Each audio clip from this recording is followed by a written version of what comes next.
Preface. This book is pragmatical, not philosophical. A practical manual, not a treatise upon theories. It is intended for the men and women whose most pressing need is for money, who wish to get rich first and philosophize afterward. It is for those who have, so far, found neither the time, the means, nor the opportunity to go deeply into the study of metaphysics, but who want results and who are willing to take the conclusions of science as a basis for action, without going into all the processes by which those conclusions were reached.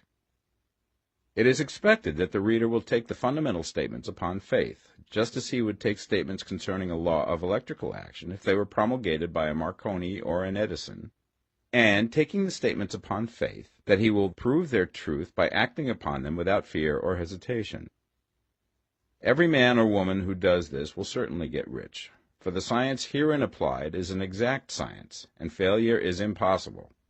For the benefit, however, of those who wish to investigate philosophical theories and so secure a logical basis for faith, I will here cite certain authorities.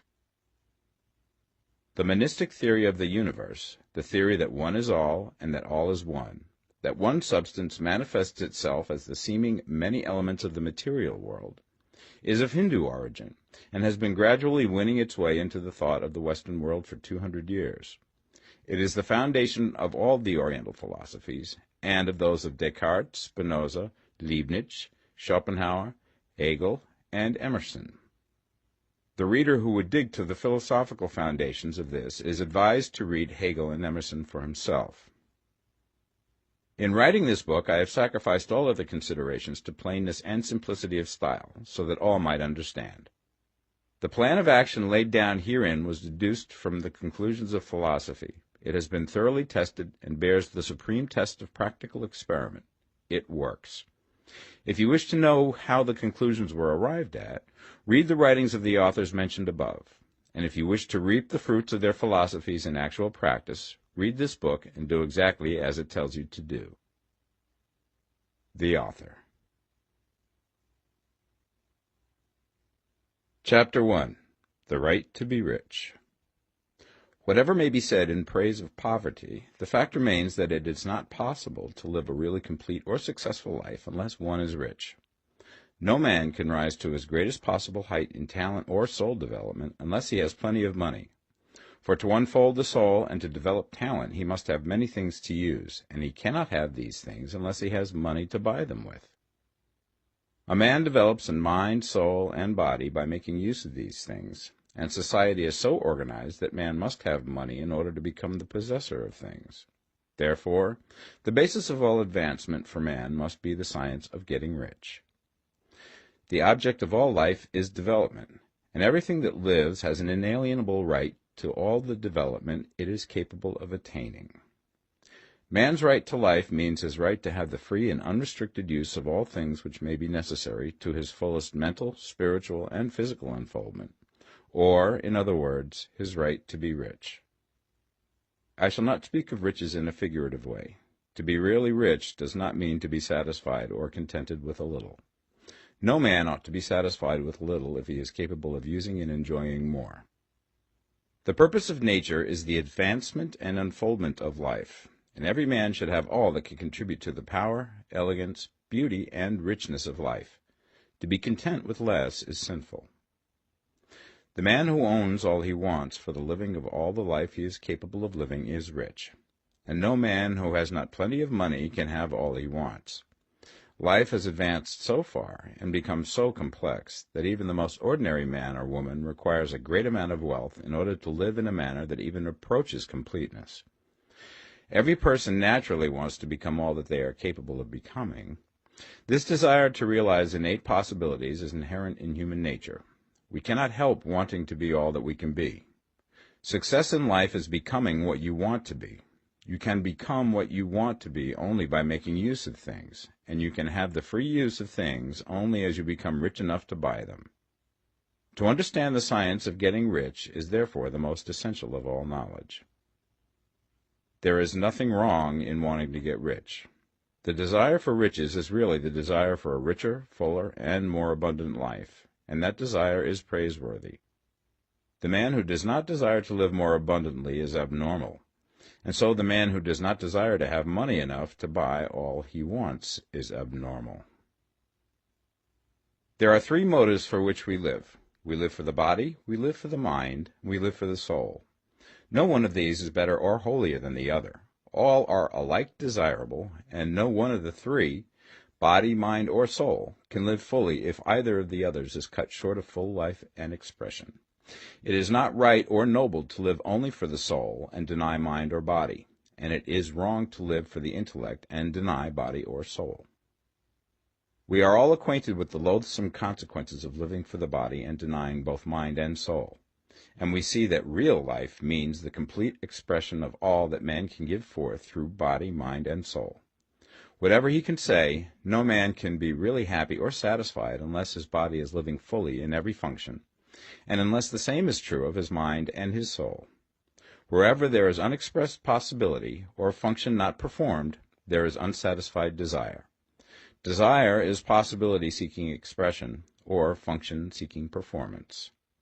Man cannot live fully in body without good food, comfortable clothing, and warm shelter, and without freedom from excessive toil.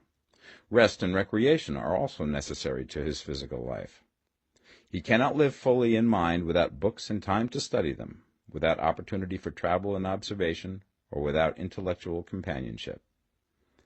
To live fully in mind, he must have intellectual recreations, and must surround himself with all the objects of art and beauty he is capable of using and appreciating. To live fully in soul, man must have love, and love is denied expression by poverty. A man's highest happiness is found in the bestowal of benefits on those he loves. Love finds its most natural and spontaneous expression in giving. The man who has nothing to give cannot fill his place as a husband or father, as a citizen or as a man. It is in the use of material things that a man finds full life for his body, develops his mind, and unfolds his soul. It is therefore of supreme importance to him that he should be rich.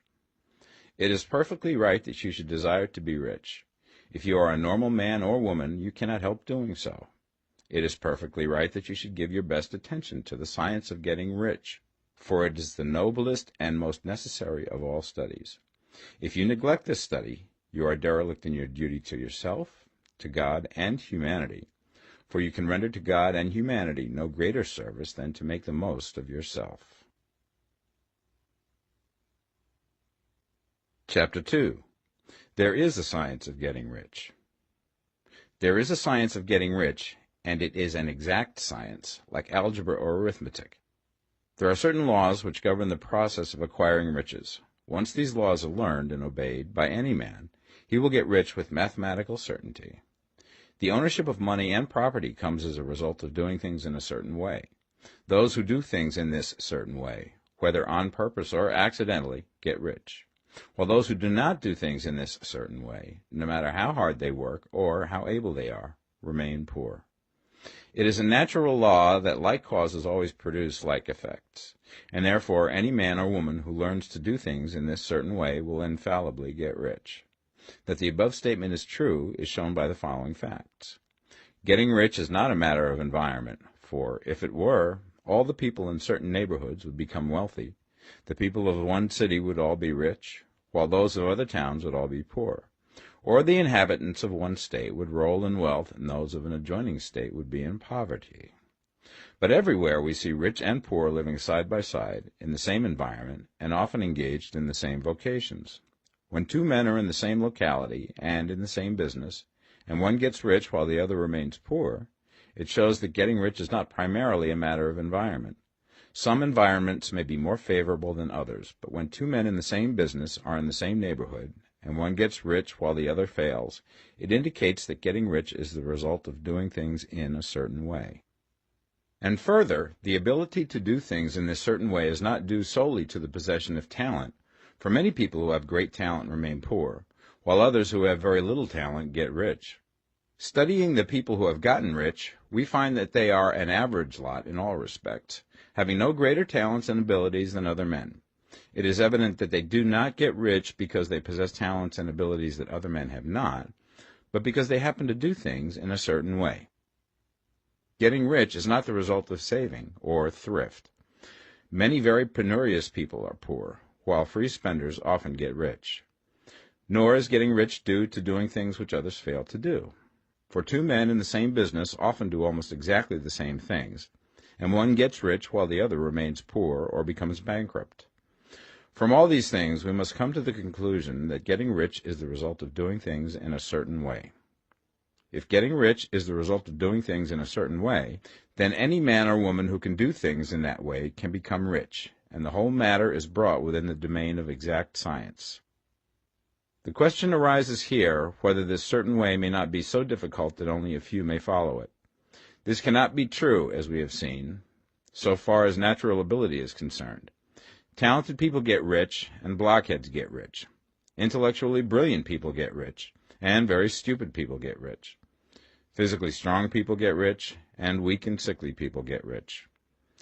Some degree of ability to think and understand is, of course, essential. But insofar natural ability is concerned, any man or woman who has sense enough to read and understand these words can certainly get rich.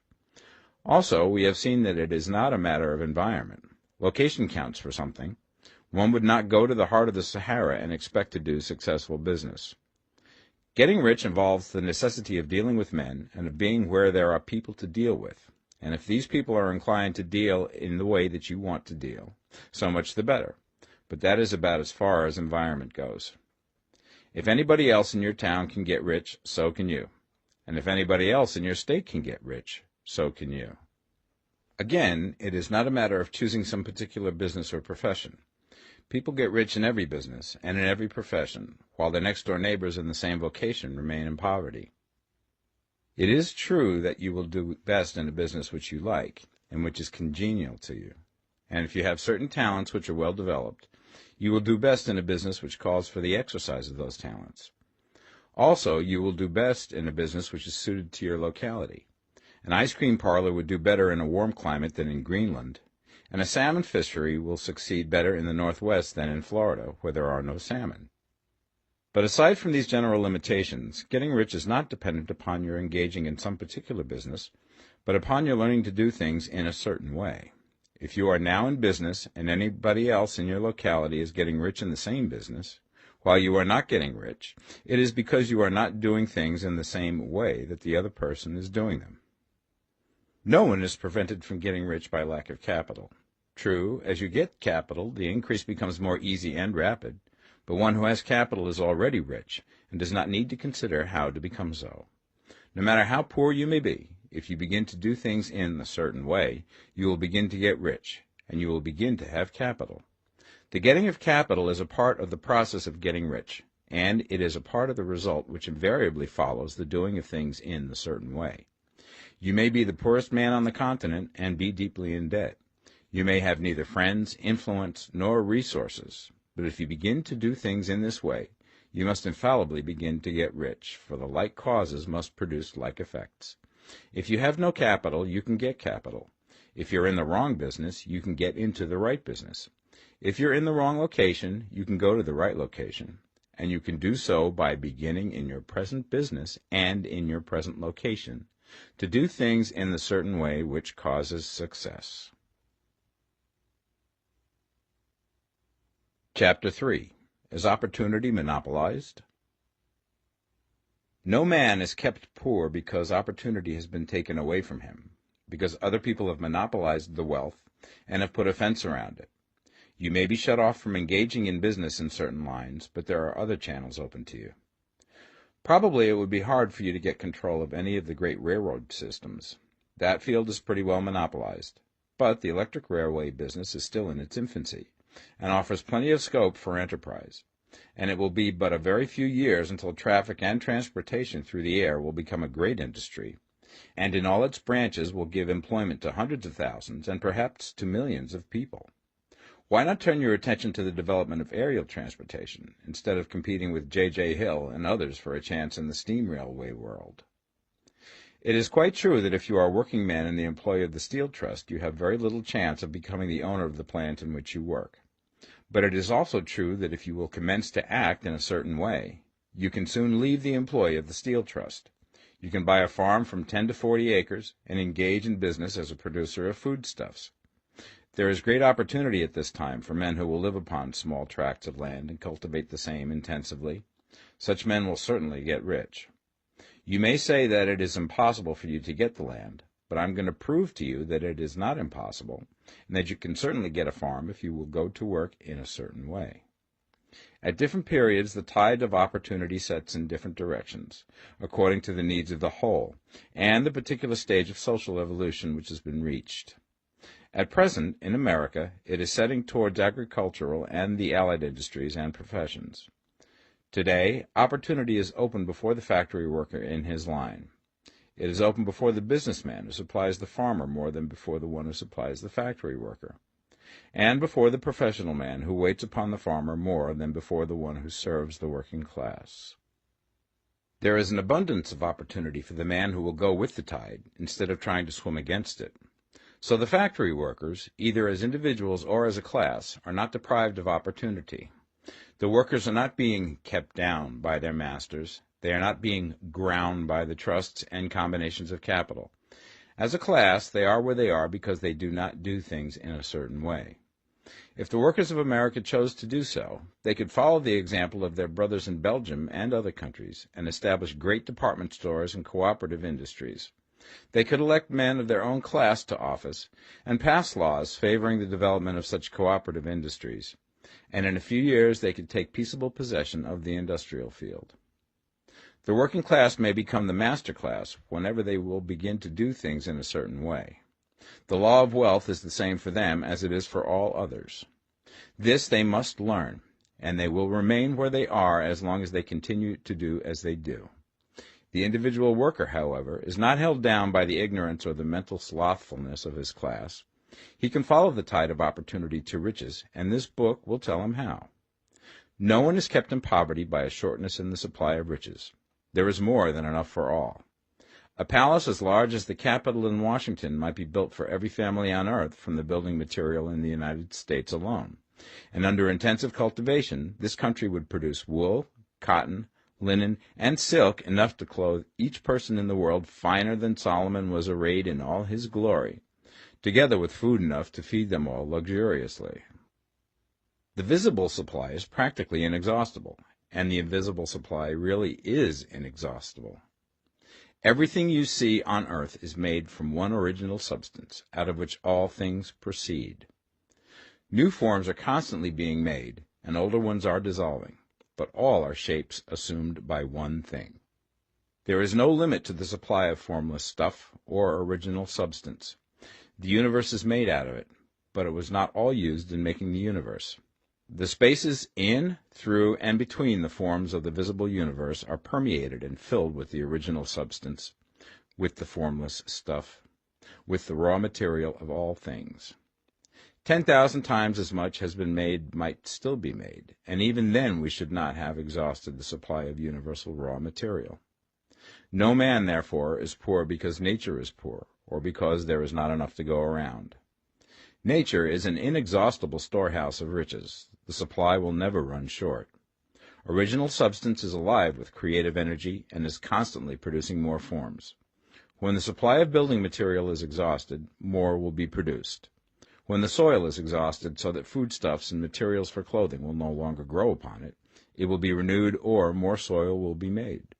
When all the gold and silver has been dug from the earth, if man is still in such a stage of social development that he needs gold and silver, more will be produced from the formless. The formless stuff responds to the needs of man. It will not let him be without any good thing.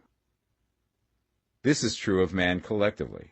The race as a whole is always abundantly rich, and if individuals are poor, it is because they do not follow the certain way of doing things which makes the individual man rich. The formless stuff is intelligent. It is stuff which thinks. It is alive, and is always impelled towards more life.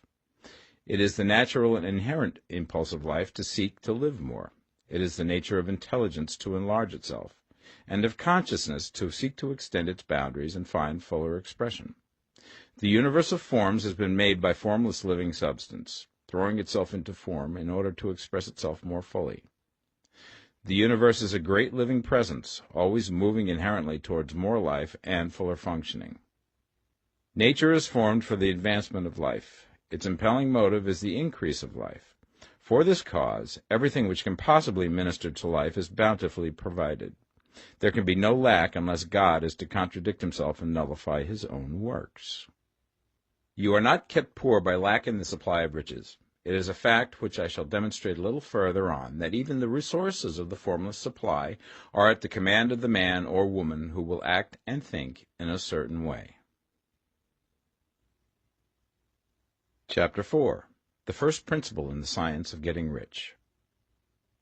Thought is the only power which can produce tangible riches from the formless substance. The stuff from which all things are made is a substance which thinks, and a thought of form in this substance produces the form.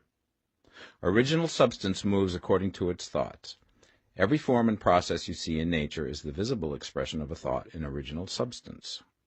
As the formless stuff thinks of a form, it takes that form. As it thinks of a motion, it makes that motion. That is the way all things were created. We live in a thought world, which is part of a thought universe. The thought of a moving universe extended through formless substance, and the thinking stuff moving according to that thought, took the form of systems of planets and maintains that form. Thinking substance takes the form of its thought and moves according to that thought. Holding the idea of a circling system of suns and worlds, it takes the form of these bodies and moves them as it thinks. Thinking the form of a slow-growing oak tree, it moves accordingly and produces the tree, though centuries may be required to do the work. In creating, the formless seems to move according to the lines of motion it has established. The thought of an oak tree does not cause the instant formation of a full-grown tree, but it does start in motion the forces which will produce the tree, along established lines of growth. Every thought of form held in thinking substance causes the creation of the form, but always, or at least generally, along lines of growth and action already established. The thought of a house of a certain construction, if it were impressed upon formless substance, might not cause the instant formation of the house, but it would cause the turning of creative energies already working in trade and commerce into such channels as to result in the speedy building of the house. And if there were no existing channels through which the creative energy could work, then the house would be formed directly from primal substance, without waiting for the slow processes of the organic and inorganic world. No thought of form can be impressed upon original substance without causing the creation of the form. Man is a thinking center and can originate thought. All the forms that man fashions with his hands must first exist in his thought. He cannot shape a thing until he has thought that thing. And so far, man has confined his efforts wholly to the work of his hands. He has applied manual labor to the world of forms, seeking to change or modify those already existing. He has never thought of trying to cause the creation of new forms by impressing his thoughts upon formless substance. When man has a thought form, he takes material from the forms of nature and makes an image of the form which is in his mind. He has so far made little or no effort to cooperate with formless intelligence, to work with the Father. He has not dreamed that he can do what he seeth the Father doing. Man reshapes and modifies existing forms by manual labor. He has given no attention to the question whether he may not produce things from formless substance by communicating his thoughts to it. We propose to prove that he may do so, to prove that any man or woman may do so, and to show how. As our first step, we must lay down the three fundamental propositions.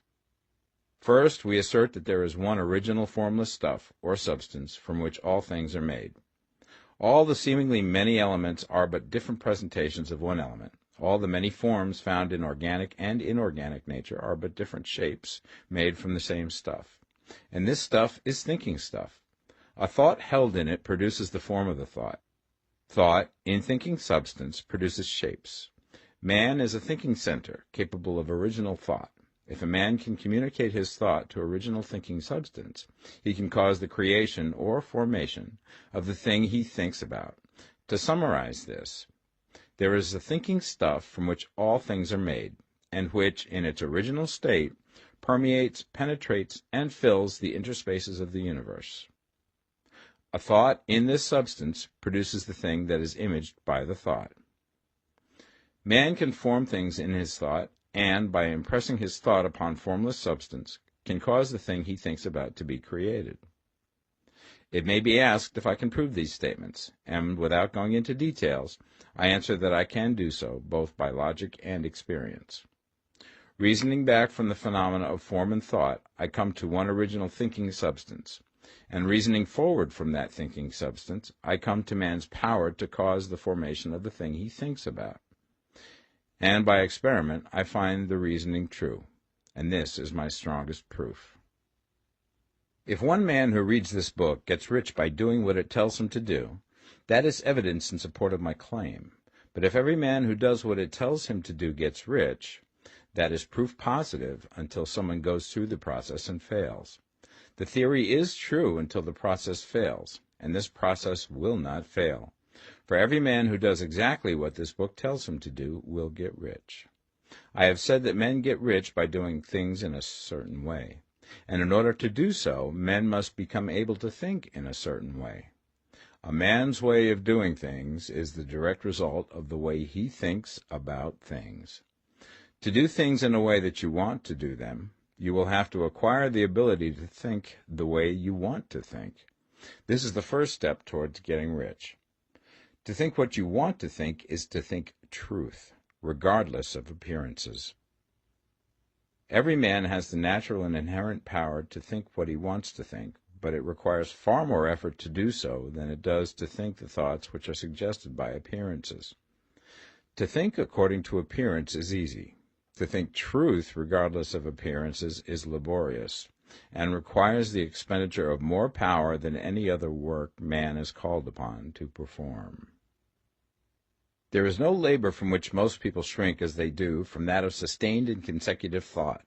It is the hardest work in the world. This is especially true when truth is contrary to appearances. Every appearance in the visible world tends to produce a corresponding form in the mind which observes it, and this can only be prevented by holding the thought of the truth. To look upon the appearance of disease will produce the form of disease in your own mind and ultimately in your body, unless you hold the thought of the truth, which is that there is no disease. It is only an appearance, and the reality is health. To look upon the appearances of poverty will produce corresponding forms in your own mind, unless you hold to the truth that there is no poverty, there is only abundance. To think health when surrounded by the appearance of disease, or to think riches when in the midst of appearances of poverty, requires power, but he who acquires this power becomes a master mind. He can conquer fate. He can have what he wants. This power can only be acquired by getting hold of the basic fact which is behind all appearances, and that fact is that there is one thinking substance, from which and by which all things are made. Then we must grasp the truth that every thought held in this substance becomes a form, and that man can so impress his thoughts upon it as to cause them to take form and become visible things. When we realize this, we lose all doubt and fear, for we know that we can create what we want to create, and we can get what we want to have, and can become what we want to be. As a first step towards getting rich, you must believe the three fundamental statements given previously in this chapter, and in order to emphasize them, I repeat them here. There is a thinking stuff from which all things are made, and which, in its original state, permeates, penetrates, and fills the interspaces of the universe. A thought in this substance produces the thing that is imaged by the thought. Man can form things in his thought, and, by impressing his thought upon formless substance, can cause the thing he thinks about to be created. You must lay aside all other concepts of the universe than this monistic one, and you must dwell upon this until it is fixed in your mind and has become your habitual thought. Read these creed statements over and over again. Fix every word upon your memory, and meditate upon them until you firmly believe what they say. If a doubt comes to you, cast it aside as a sin. Do not listen to arguments against this idea. Do not go to churches or lectures where a contrary concept of things is taught or preached. Do not read magazines or books which teach a different idea. If you get mixed up in your faith, all your efforts will be in vain. Do not ask why these things are true, nor speculate as to how they can be true. Simply take them on trust. The science of getting rich begins with the absolute acceptance of this faith. Chapter 5. Increasing Life. You must get rid of the last vestige of the old idea that there is a deity whose will it is that you should be poor, or whose purposes may be served by keeping you in poverty. The intelligent substance which is all, and in all, which lives in all and lives in you, is a consciously living substance. Being a consciously living substance, it must have the nature and inherent desire of every living intelligence for increase of life. Every living thing must continually seek for the enlargement of its life, because life, in the mere act of living, must increase itself. A seed, dropped into the ground, springs into activity, and in the act of living produces 100 more seeds. Life, by living, multiplies itself. It is forever becoming more. It must do so if it continues to be at all. Intelligence is under the same necessity for continuous increase. Every thought we think makes it necessary for us to think another thought. Consciousness is continually expanding. Every fact we learn leads us to the learning of another fact. Knowledge is continually increasing. Every talent we cultivate brings to the mind the desire to cultivate another talent. We are subject to the urge of life, seeking expression, which ever drives us on to know more, to do more, and to be more. In order to know more, do more, and be more, we must have more. We must have things to use, for we learn and do and become only by using things. We must get rich so that we can live more. The desire for riches is simply the capacity for larger life seeking fulfillment. Every desire is the effort of an unexpressed possibility to come into action. It is power seeking to manifest which causes desire. That which makes you want more money is the same as that which makes the plant grow. It is life, seeking fuller expression. The one living substance must be subject to this inherent law of all life. It is permeated with the desire to live more. That is why it is under the necessity of creating things. The one substance desires to live more in you. Hence, it wants you to have all the things you can use. It is the desire of God that you should get rich.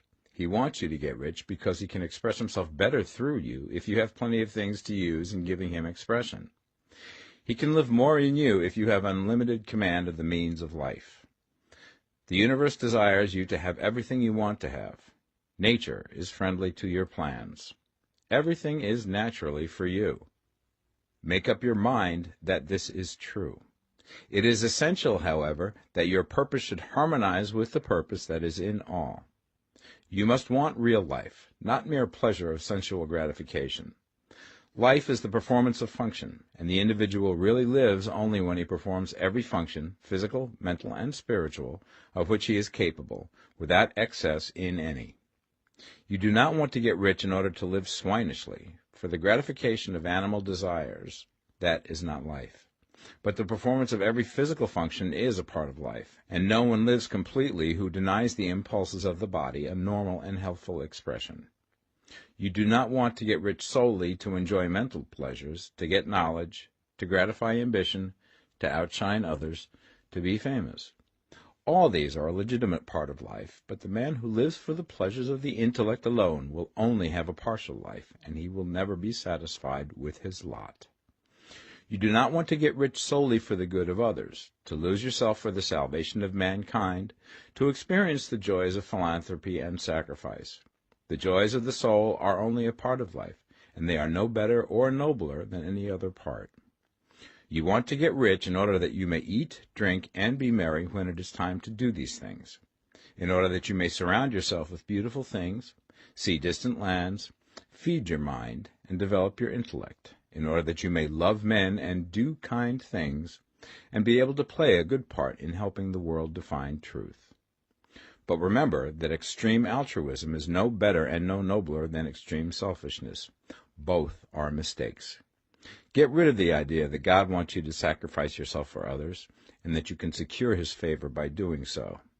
God requires nothing of the kind. What he wants is that you should make the most of yourself, for yourself and for others, and you can help others more by making the most of yourself than in any other way. You can make the most of yourself only by getting rich, so it is right and praiseworthy that you should give your first and best thought to the work of acquiring wealth. Remember, however, that the desire of substance is for all, and its movements must be for more life to all. It cannot be made to work for less life to any, because it is equally in all, seeking riches and life. Intelligent substance will make things for you, but it will not take things away from someone else and give them to you. You must get rid of the thought of competition. You are to create, not to compete for what is already created. You do not have to take anything away from anyone. You do not have to drive sharp bargains. You do not have to cheat or to take advantage. You do not need to let any man work for you for less than he earns. You do not have to covet the property of others or to look at it with wishful eyes. No man has anything of which you cannot have the like, and that without taking what he has away from him. You are to become a creator, not a competitor. You are going to get what you want, but in such a way that when you get it, every other man will have more than he has now.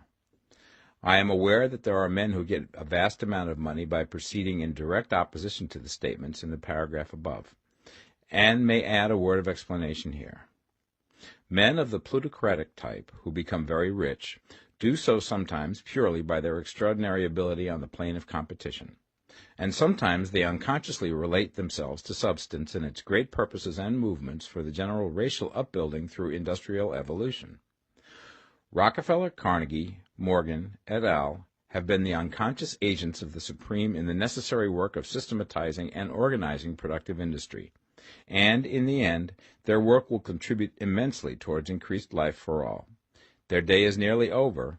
They have organized production, and will soon be succeeded by the agents of the multitude, who will organize the machinery of distribution. The multimillionaires are like the monster reptiles of the prehistoric eras. They play a necessary part in the evolutionary process, but the same power which produced them will dispose of them, and it is well to bear in mind that they have never been really rich. A record of the private lives of most of this class will show that they have really been the most abject and wretched of the poor. Riches secured on the competitive plane are never satisfactory and permanent. They are yours today and another's tomorrow. Remember, if you are to become rich in a scientific and certain way, you must rise entirely out of the competitive thought. You must never think for a moment that the supply is limited. Just as soon as you begin to think that all the money is being cornered and controlled by bankers and others, and that you must exert yourself to get laws passed to stop this process, and so on, in that moment you drop into the competitive mind, and your power to cause creation is gone for the time being. And what is worse, you will probably arrest the creative movements you have already instituted.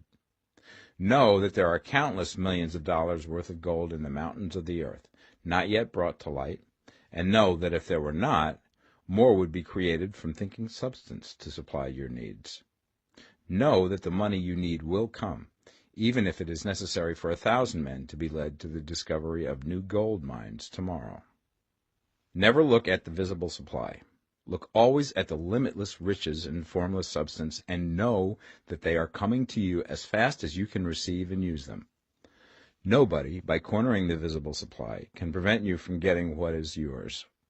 So never allow yourself to think for an instant that all the best building spots will be taken before you get ready to build your house, unless you hurry. Never worry about the trusts and combines, and get anxious for fear that they will soon come to own the whole earth. Never get afraid that you will lose what you want because some other person beat you to it. That cannot possibly happen.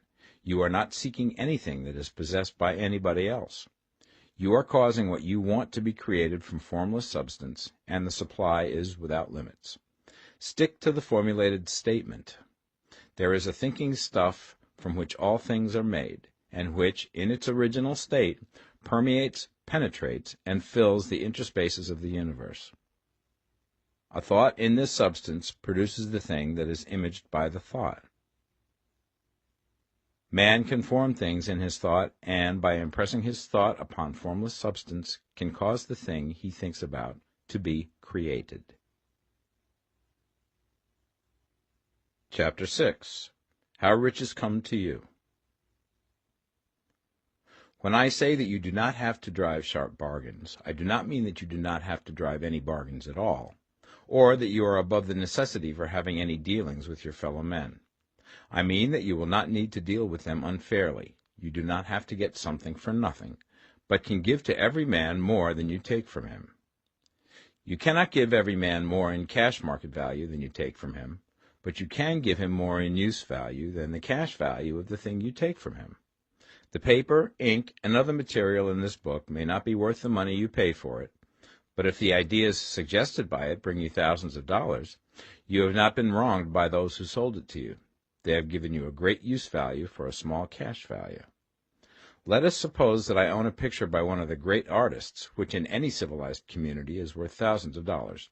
I take it to Baffin Ray, and by salesmanship induce an Eskimo to give a bundle of furs worth $500 for it. I have really wronged him, for he has no use for the picture. It has no value to him. It will not add to his life. But suppose I give him a gun worth $50 for his furs. Then he has made a good bargain. He has use for the gun. It will get him many more furs and much food. It will add to his life in every way. It will make him rich.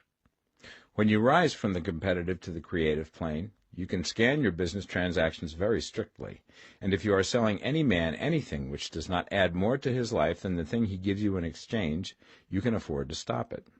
You do not have to beat anybody in business, and if you are in a business which does beat people, get out of it at once. Give every man more in use value than you take from him in cash value. Then you are adding to the life of the world by every business transaction. If you have people working for you, you must take from them more in cash value than you pay them in wages. But you can so organize your business that it will be filled with the principle of advancement, and so that each employee who wishes to do so may advance a little every day. You can make your business do for your employees what this book is doing for you. You can so conduct your business that it will be a sort of ladder, by which every employee who will take the trouble may climb to riches himself, and, given the opportunity, if he will not do so, it is not your fault. And finally, because you are to cause the creation of your riches from formless substance which permeates all your environment, it does not follow that they are to take shape from the atmosphere and come into being before your eyes. If you want a sewing machine, for instance, I do not mean to tell you that you are to impress the thought of a sewing machine on thinking substance until the machine is formed without hands, in the room where you sit or elsewhere. But if you want a sewing machine, hold the mental image of it with the most positive certainty that it is being made, or is on its way to you. After once forming the thought, have the most absolute and unquestioning faith that the sewing machine is coming. Never think of it, or speak of it, in any other way than as being sure to arrive. Claim it as already yours. It will be brought to you by the power of the Supreme Intelligence, acting upon the minds of men. If you live in Maine, it may be that a man will be brought from Texas or Japan to engage in some transaction which will result in your getting what you want. If so, the whole matter will be as much to that man's advantage as it is to yours. Do not forget for a moment that the thinking substance is through all, in all, communicating with all, and can influence all.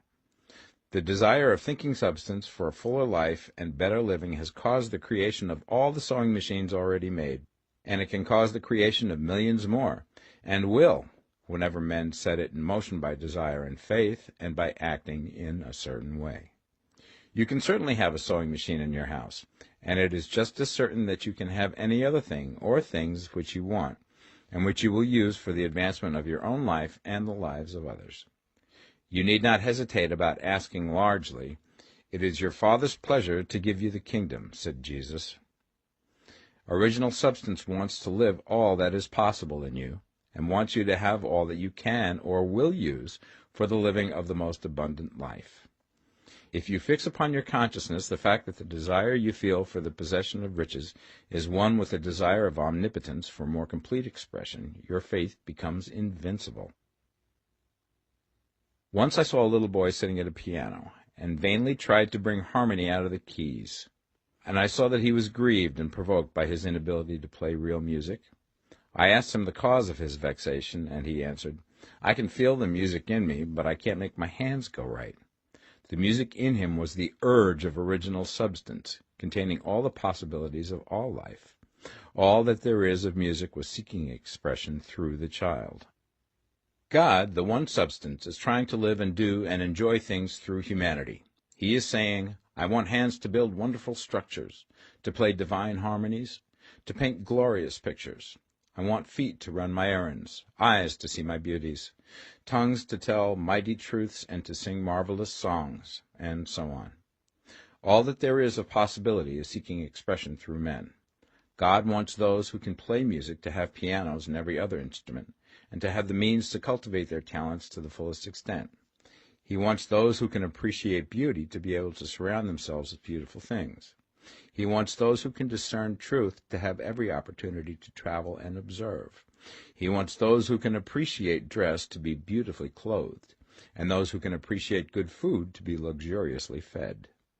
He wants all these things because it is himself that enjoys and appreciates them. It is God who wants to play and sing and enjoy beauty and proclaim truth and wear fine clothes and eat good food. It is God that worketh in you to will and to do, said Paul. The desire you feel for riches is the infinite, seeking to express himself in you as he sought to find expression in the little boy at the piano. So you need not hesitate to ask largely. Your part is to focalize and express the desire to God. This is a difficult point with most people. They retain some of the old idea that poverty and self-sacrifice are pleasing to God. They look upon poverty as a part of the plan, a necessity of nature. They have the idea that God has finished his work and made all that he can make, and that the majority of men must stay poor because there is not enough to go around. They hold to so much of this erroneous thought that they feel ashamed to ask for wealth. They try not to want more than a very modest competence, just enough to make them fairly comfortable. I recall now the case of one student who was told that he must get in mind a clear picture of the things he desired, so that the creative thought of them might be impressed upon formless substance. He was a very poor man, living in a rented house, and having only what he earned from day to day, and he could not grasp the fact that all wealth was his. So, after thinking the matter over, he decided that he might reasonably ask for a new rug for the floor of his best room, and an anthracite coal stove to heat the house during the cold weather. Following the instructions given in this book, he obtained these things in a few months, and then it dawned upon him that he had not asked enough. He went through the house in which he lived, and planned all the improvements he would like to make in it. He mentally added a bay window here and a room there, until it was complete in his mind as an ideal home, and then he planned its furnishings. Holding the whole picture in his mind, he began living in the certain way, and moving towards what he wanted, and he now owns the house, and is rebuilding it after the form of his mental image. And now, with still larger faith, he is going to get greater things. It has been unto him according to his faith, and it is so with you and with all of us. Chapter 7. Gratitude. The illustrations given in the last chapter will have conveyed the fact that the first step towards getting rich is to convey the idea of your wants to the formless substance. This is true, and you will see that in order to do so, it becomes necessary to relate yourself to the formless intelligence in a harmonious way. To secure this harmonious relation is a matter of such primary and vital importance that I shall give some space to its discussion here, and give you instructions which, if you will follow them, will be certain to bring you into perfect unity of mind with God. The whole process of mental adjustment and atonement can be summed up in one word: gratitude. First, you believe that there is one intelligent substance from which all things proceed. Second, you believe that this substance gives you everything you desire. And third, you relate yourself to it by a feeling of deep and profound gratitude. Many people who order their lives rightly in all other ways are kept in poverty by their lack of gratitude. Having received one gift from God, they cut the wires which connect them with him by failing to make acknowledgment. It is easy to understand that the nearer we live to the source of wealth, the more wealth we shall receive. And it is easy also to understand that the soul that is always grateful lives in closer touch with God than the one which never looks to him in thankful acknowledgment. The more gratefully we fix our minds on the Supreme when good things come to us, the more good things we will receive, and the more rapidly they will come. And the reason simply is that the mental attitude of gratitude draws the mind into closer touch with the source from which the blessings come.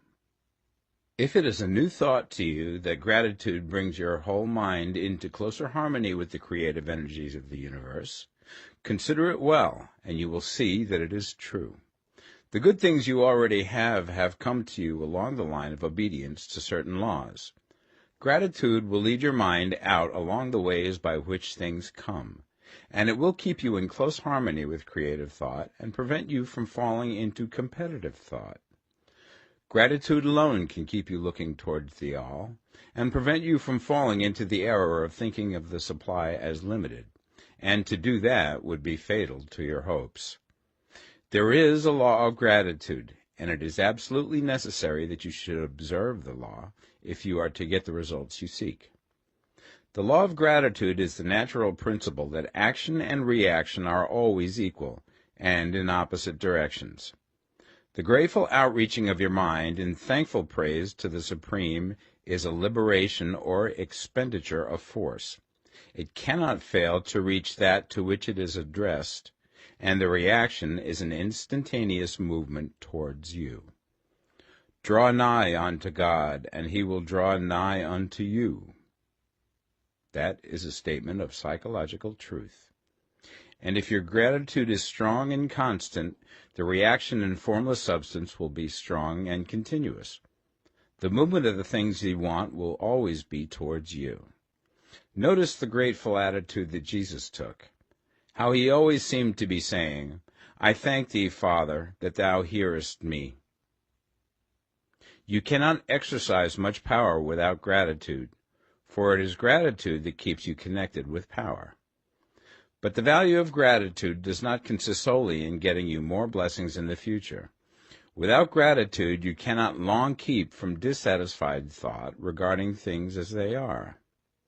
The moment you permit your mind to dwell with dissatisfaction upon things as they are, you begin to lose ground. You fix attention upon the common, the ordinary, the poor, and the squalid and mean, and your mind takes the form of these things. Then you will transmit these forms or mental images to the formless, and the common, the poor, the squalid, and mean will come to you. To permit your mind to dwell upon the inferior is to become inferior, and to surround yourself with inferior things. On the other hand, to fix your attention on the best is to surround yourself with the best, and to become the best. The creative power within us makes us into the image of that to which we give our attention. We are thinking substance, and thinking substance always takes the form of that which it thinks about. The grateful mind is constantly fixed upon the best. Therefore it tends to become the best. It takes the form or character of the best and will receive the best. Also, faith is born of gratitude. The grateful mind continually expects good things, and expectation becomes faith. The reaction of gratitude upon one's own mind produces faith, and every outgoing wave of grateful thanksgiving increases faith. He who has no feeling of gratitude cannot long retain a living faith. And without a living faith, you cannot get rich by the creative method, as we shall see in the following chapters. It is necessary, then, to cultivate the habit of being grateful for every good thing that comes to you, and to give thanks continuously. And because all things have contributed to your advancement, you should include all things in your gratitude. Do not waste time thinking or talking about the shortcomings or wrong actions of plutocrats or trust magnates. Their organization of the world has made your opportunity. All you get really comes to you because of them. Do not rage against corrupt politicians. If it were not for politicians, we should fall into anarchy, and your opportunity would be greatly lessened.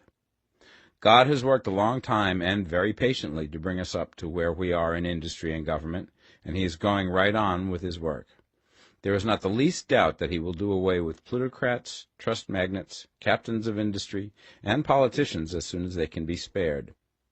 But in the meantime, behold, they are all very good.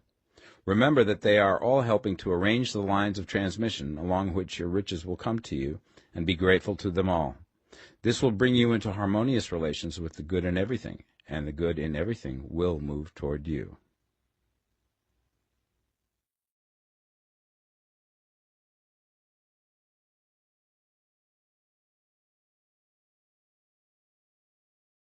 The Science of Getting Rich, Part 2.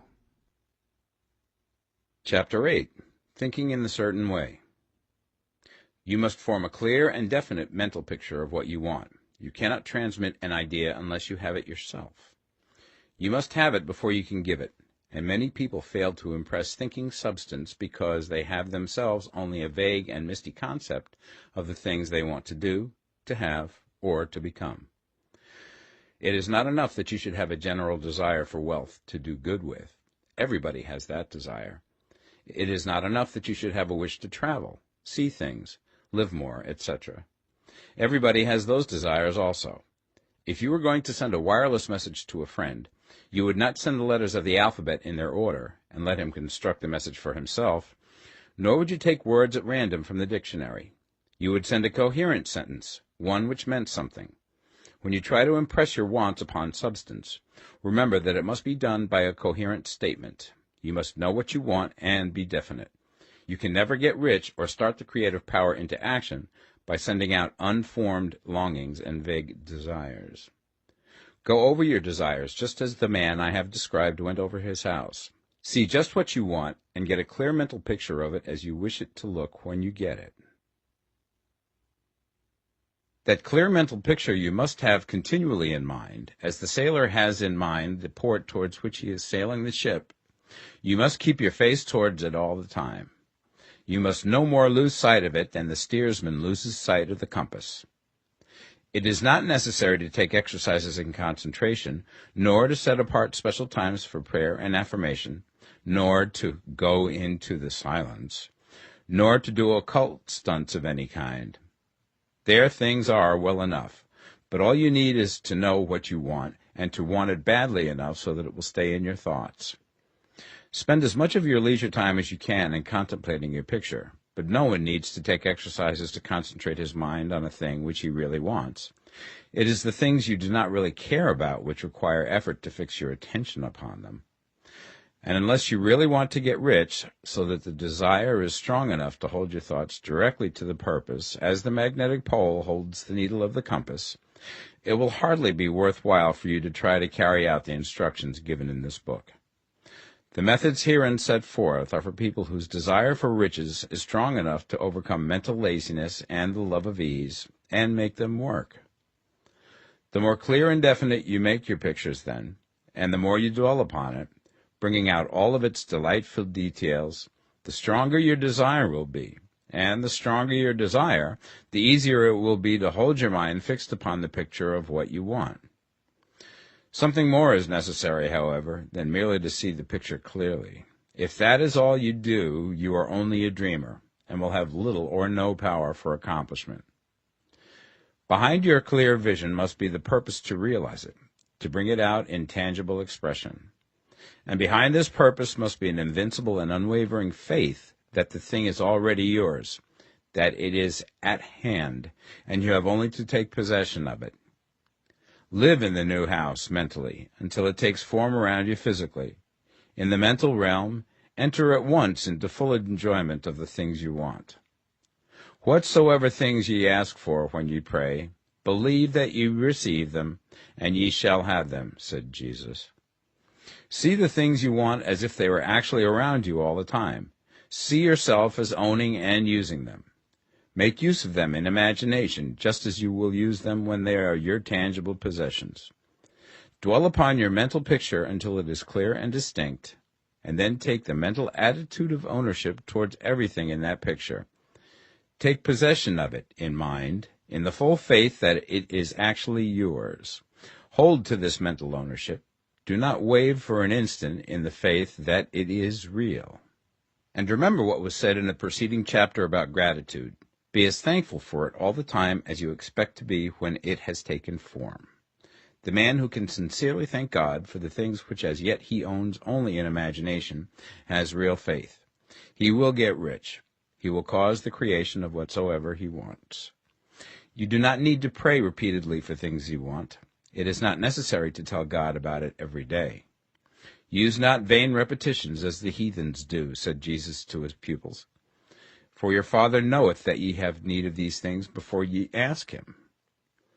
Your part is to intelligently formulate your desires for the things which make for a larger life, and to get these desires arranged into a coherent whole, and then to impress this whole desire upon the formless substance, which has the power and the will to bring you what you want. You do not make this impression by repeating strings of words. You make it by holding the vision with unshakable purpose to attain it, and with steadfast faith that you do attain it. The answer to your prayer is not according to your faith while you are talking, but according to your faith while you are working. You cannot impress the mind of God by having a special Sabbath day set apart to tell him what you want, and then forgetting him during the rest of the week. You cannot impress him by having special hours to go into your closet and pray, if you then dismiss the matter from your mind until the hour of prayer comes again. Oral prayer is well enough, and has its effect, especially upon yourself, in clarifying your vision and strengthening your faith. But it is not your oral petitions which get you what you want. In order to get rich, you do not need a sweet hour of prayer. You need to pray without ceasing. And by prayer I mean holding steadily to your vision, with the purpose to cause its creation into solid form, and the faith that you are doing so. Believe that ye receive them. The whole matter turns on receiving, once you have clearly formed your vision. When you have formed it, it is well to make an oral statement, addressing the Supreme in reverent prayer, and from that moment you must, in mind, receive what you ask for. Live in the new house, wear the fine clothes, ride in the automobile, go on the journey, and confidently plan for greater journeys. Think and speak of all things you have asked for in terms of actual present ownership. Imagine an environment and a financial condition exactly as you want them, and live all the time in that imaginary environment and financial condition. Mind, however, that you do not do this as a mere dreamer and castle builder. Hold to the faith that the imaginary is being realized, and to the purpose to realize it. Remember that it is faith and purpose in the use of imagination which makes the difference between the scientist and the dreamer. And having learned this fact, it is here that you must learn the proper use of the will. Chapter 9. How to Use the Will. To set about getting rich in a scientific way, you do not try to apply your willpower to anything outside of yourself. You have no right to do so anyway. It is wrong to apply your will to other men and women in order to get them to do what you wish done. It is as flagrantly wrong to coerce people by mental power as it is to coerce them by physical power. If compelling people by physical force to do things for you reduces them to slavery, compelling them by mental means accomplishes exactly the same thing. The only difference is in methods. If taking things from people by physical force is robbery, then taking things by mental force is robbery also. There is no difference in principle. You have no right to use your willpower upon another person, even for his own good, for you do not know what is for his good. The science of getting rich does not require you to apply power or force to any other person in any way whatsoever. There is not the slightest necessity for doing so. Indeed, any attempt to use your will upon others will only tend to defeat your purpose. You do not need to apply your will to things in order to compel them to come to you. That would simply be trying to coerce God, and would be foolish and useless, as well as irreverent. You do not have to compel God to give you good things, any more than you have to use your willpower to make the sun rise. You do not have to use your willpower to conquer an unfriendly deity, or to make stubborn and rebellious forces do your bidding. Substance is friendly to you, and is more anxious to give you what you want than you are to get it. To get rich, you need only to use your willpower upon yourself. When you know what to think and do, then you must use your will to compel yourself to think and do the right things. That is the legitimate use of the will in getting what you want, to use it in holding yourself to the right course. Use your will to keep yourself thinking and acting in the certain way. Do not try to project your will or thoughts or your mind out into space to act on things or people. Keep your mind at home. It can accomplish more there than elsewhere. Use your mind to form a mental image of what you want and to hold that vision with faith and purpose, and use your will to keep your mind working in the right way. The more steady and continuous your faith and purpose, the more rapidly you will get rich, because you will make only positive impressions upon substance, and you will not neutralize or offset them by negative impressions.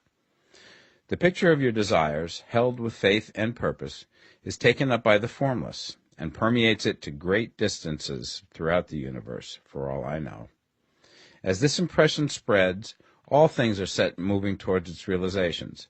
Every living thing, every inanimate thing, and the things yet uncreated are stirred towards bringing into being that which you want. All forces begin to be exerted in that direction. All things begin to move towards you. The minds of people everywhere are influenced towards doing the things necessary to the fulfilling of your desires, and they work for you unconsciously. But you can check all this by starting a negative impression in the formless substance. Doubt or unbelief is as certain to start a movement away from you as faith and purpose are to start one toward you. It is by not understanding this that most people who try to make use of mental science in getting rich make their failure. Every hour and moment you spend in giving heeds to doubts and fears. Every hour you spend in worry, every hour in which your soul is possessed by unbelief, sets a current away from you in the whole domain of intelligent substance.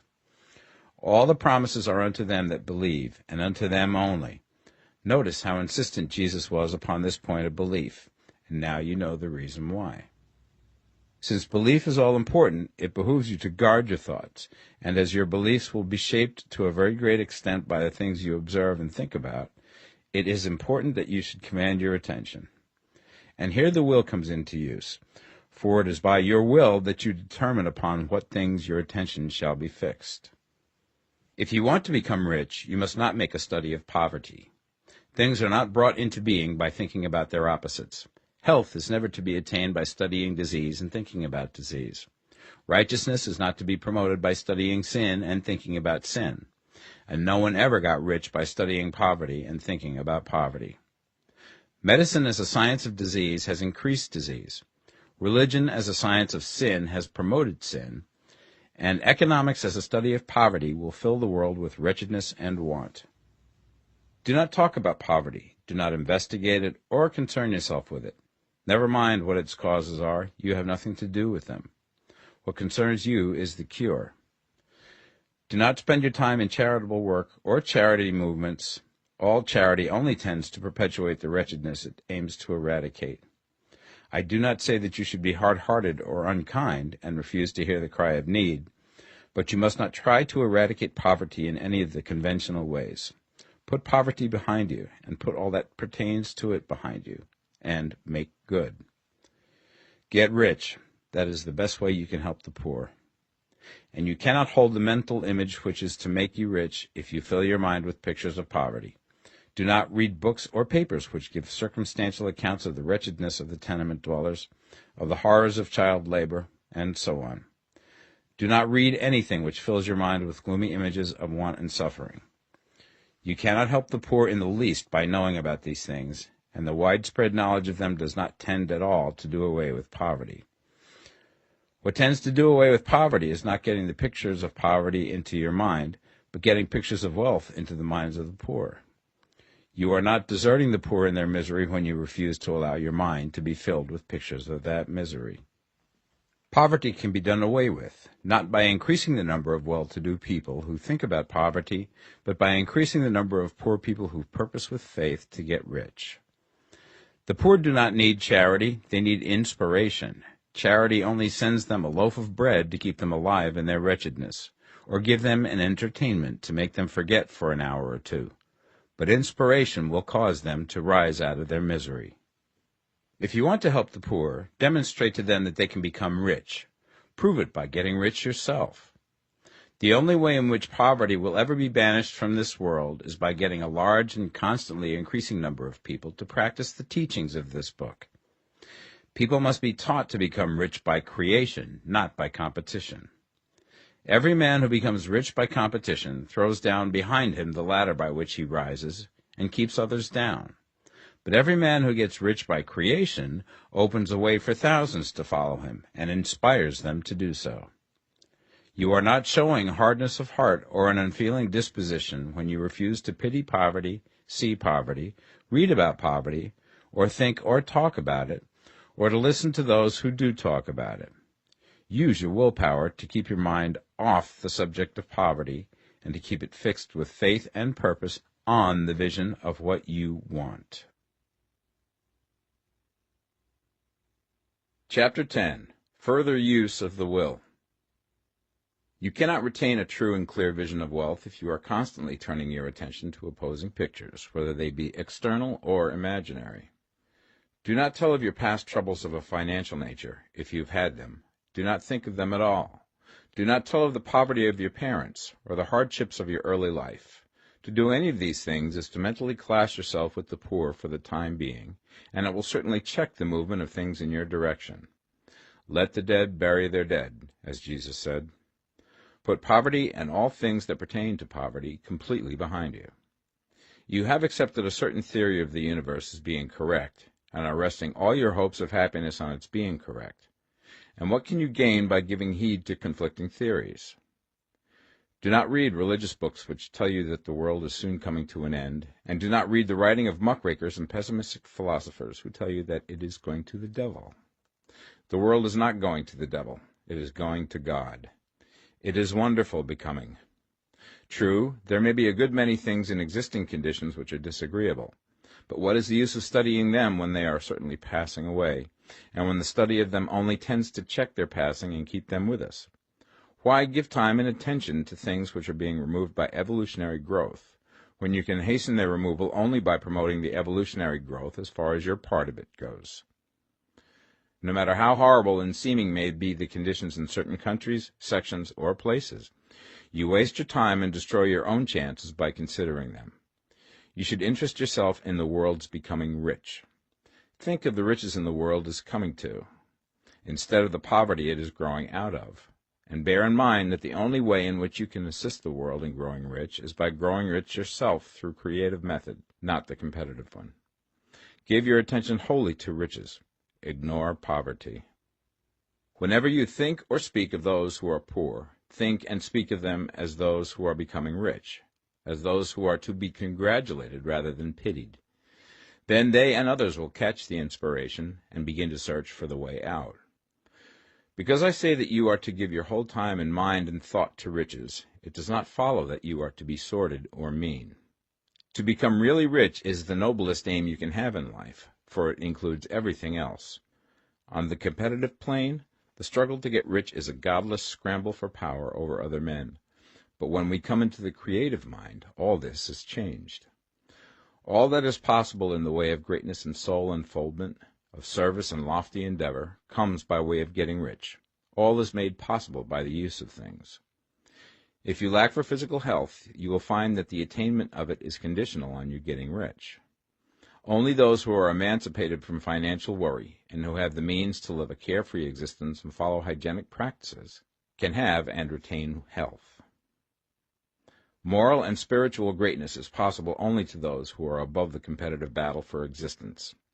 And only those who are becoming rich on the plane of creative thought are free from the degrading influences of competition. If your heart is set on domestic happiness, remember that love flourishes best when there is refinement, a high level of thought, and freedom from corrupting influences. And these are to be found only where riches are attained by the exercise of creative thought, without strife or rivalry. You can aim at nothing so great or noble, I repeat, as to become rich. And you must fix your attention upon your mental picture of riches, to the exclusion of all that may tend to dim or obscure the vision. You must learn to see the underlying truth in all things. You must see beneath all seemingly wrong conditions the great one life, ever moving forward towards fuller expression and more complete happiness. It is the truth that there is no such thing as poverty, that there is only wealth. Some people remain in poverty because they are ignorant of the fact that there is wealth for them, and these can best be taught by showing them the way to affluence in your own person and practice. Others are poor because, while they feel that there is a way out, they are too intellectually indolent to put forth the mental effort necessary to find that way and by travel it. Others still are poor because, while they have some notion of science, they have become so swamped and lost in the maze of metaphysical and occult theories that they do not know which road to take. They try a mixture of many systems and fail in all. For these, again, the very best thing to do is to show the right way in your own person and practice. An ounce of doing things is worth a pound of theorizing. The very best thing you can do for the whole world is to make the most of yourself. You can serve God and man in no more effective way than by getting rich. That is, if you get rich by the creative method and not by the competitive one. Another thing. We assert that this book gives in detail the principles of the science of getting rich, and if that is true, you do not need to read any other book upon the subject. This may sound narrow and egotistical, but consider. There is no more scientific method of computation in mathematics than by addition, subtraction, multiplication, and division. No other method is possible. There can be but one shortest distance between 2 points. There is only one way to think scientifically, and that is to think in the way that leads by the most direct and simple route to the goal. No man has yet formulated a briefer or less complex system than the one set forth herein. It has been stripped of all non-essentials. When you commence on this, lay all others aside. Put them out of your mind altogether. Read this book every day. Keep it with you. Commit it to memory, and do not think about other systems and theories. If you do, you will begin to have doubts, and to be uncertain and wavering in your thought, and then you will begin to make failures. After you have made good and become rich, you may study other systems as much as you please. But until you are quite sure that you have gained what you want, do not read anything on this line but this book, unless it be the authors mentioned in the preface. And read only the most optimistic comments on the world's news, those in harmony with your picture. Also, postpone your investigations into the occult. Do not dabble in theosophy, spiritualism, or kindred studies.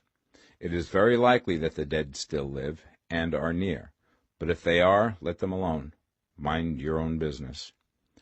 Wherever the spirits of the dead may be, they have their own work to do and their own problems to solve, and we have no right to interfere with them. We cannot help them, and it is very doubtful whether they can help us, or whether we have any right to trespass upon their time if they can. Let the dead and the hereafter alone, and solve your own problem. Get rich. If you begin to mix with the occult, you will start mental cross-currents which will surely bring your hopes to shipwreck. Now, this and the preceding chapters have brought us to the following statement of basic facts.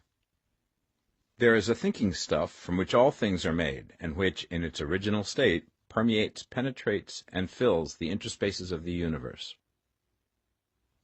A thought in this substance produces the thing that is imaged by the thought. Man can form things in his thought, and, by impressing his thought upon formless substance, can cause the thing he thinks about to be created. In order to do this, man must pass from the competitive to the creative mind. He must form a clear mental picture of the things he wants, and hold this picture in his thoughts with the fixed purpose to get what he wants, and the unwavering faith that he does get what he wants, closing his mind against all that may tend to shake his purpose, dim his vision, or quench his faith. And in addition to all this, we shall now see that he must live and act in a certain way. Chapter 11. Acting in the Certain Way. Thought is the creative power, or the impelling force which causes the creative power to act. Thinking in a certain way will bring riches to you, but you must not rely upon thought alone, paying no attention to personal action. That is the rock upon which many otherwise scientific metaphysical thinkers meet shipwreck, the failure to connect thought with personal action. We have not yet reached the stage of development, even supposing such a stage to be possible, in which man can create directly from formless substance without nature's processes or the work of human hands. Man must not only think, but his personal action must supplement his thought. By thought you can cause the gold in the hearts of the mountains to be impelled towards you, but it will not mine itself, refine itself, coin itself into double eagles, and come rolling along the roads seeking its way into your pocket. Under the impelling power of the Supreme Spirit, men's affairs will be so ordered that someone will be led to mine the gold for you. Other men's business transactions will be so directed that the gold will be brought toward you, and you must so arrange your own business affairs that you may be able to receive it when it comes to you. Your thought makes all things, animate and inanimate, work to bring you what you want, but your personal activity must be such that you can rightly receive what you want when it reaches you.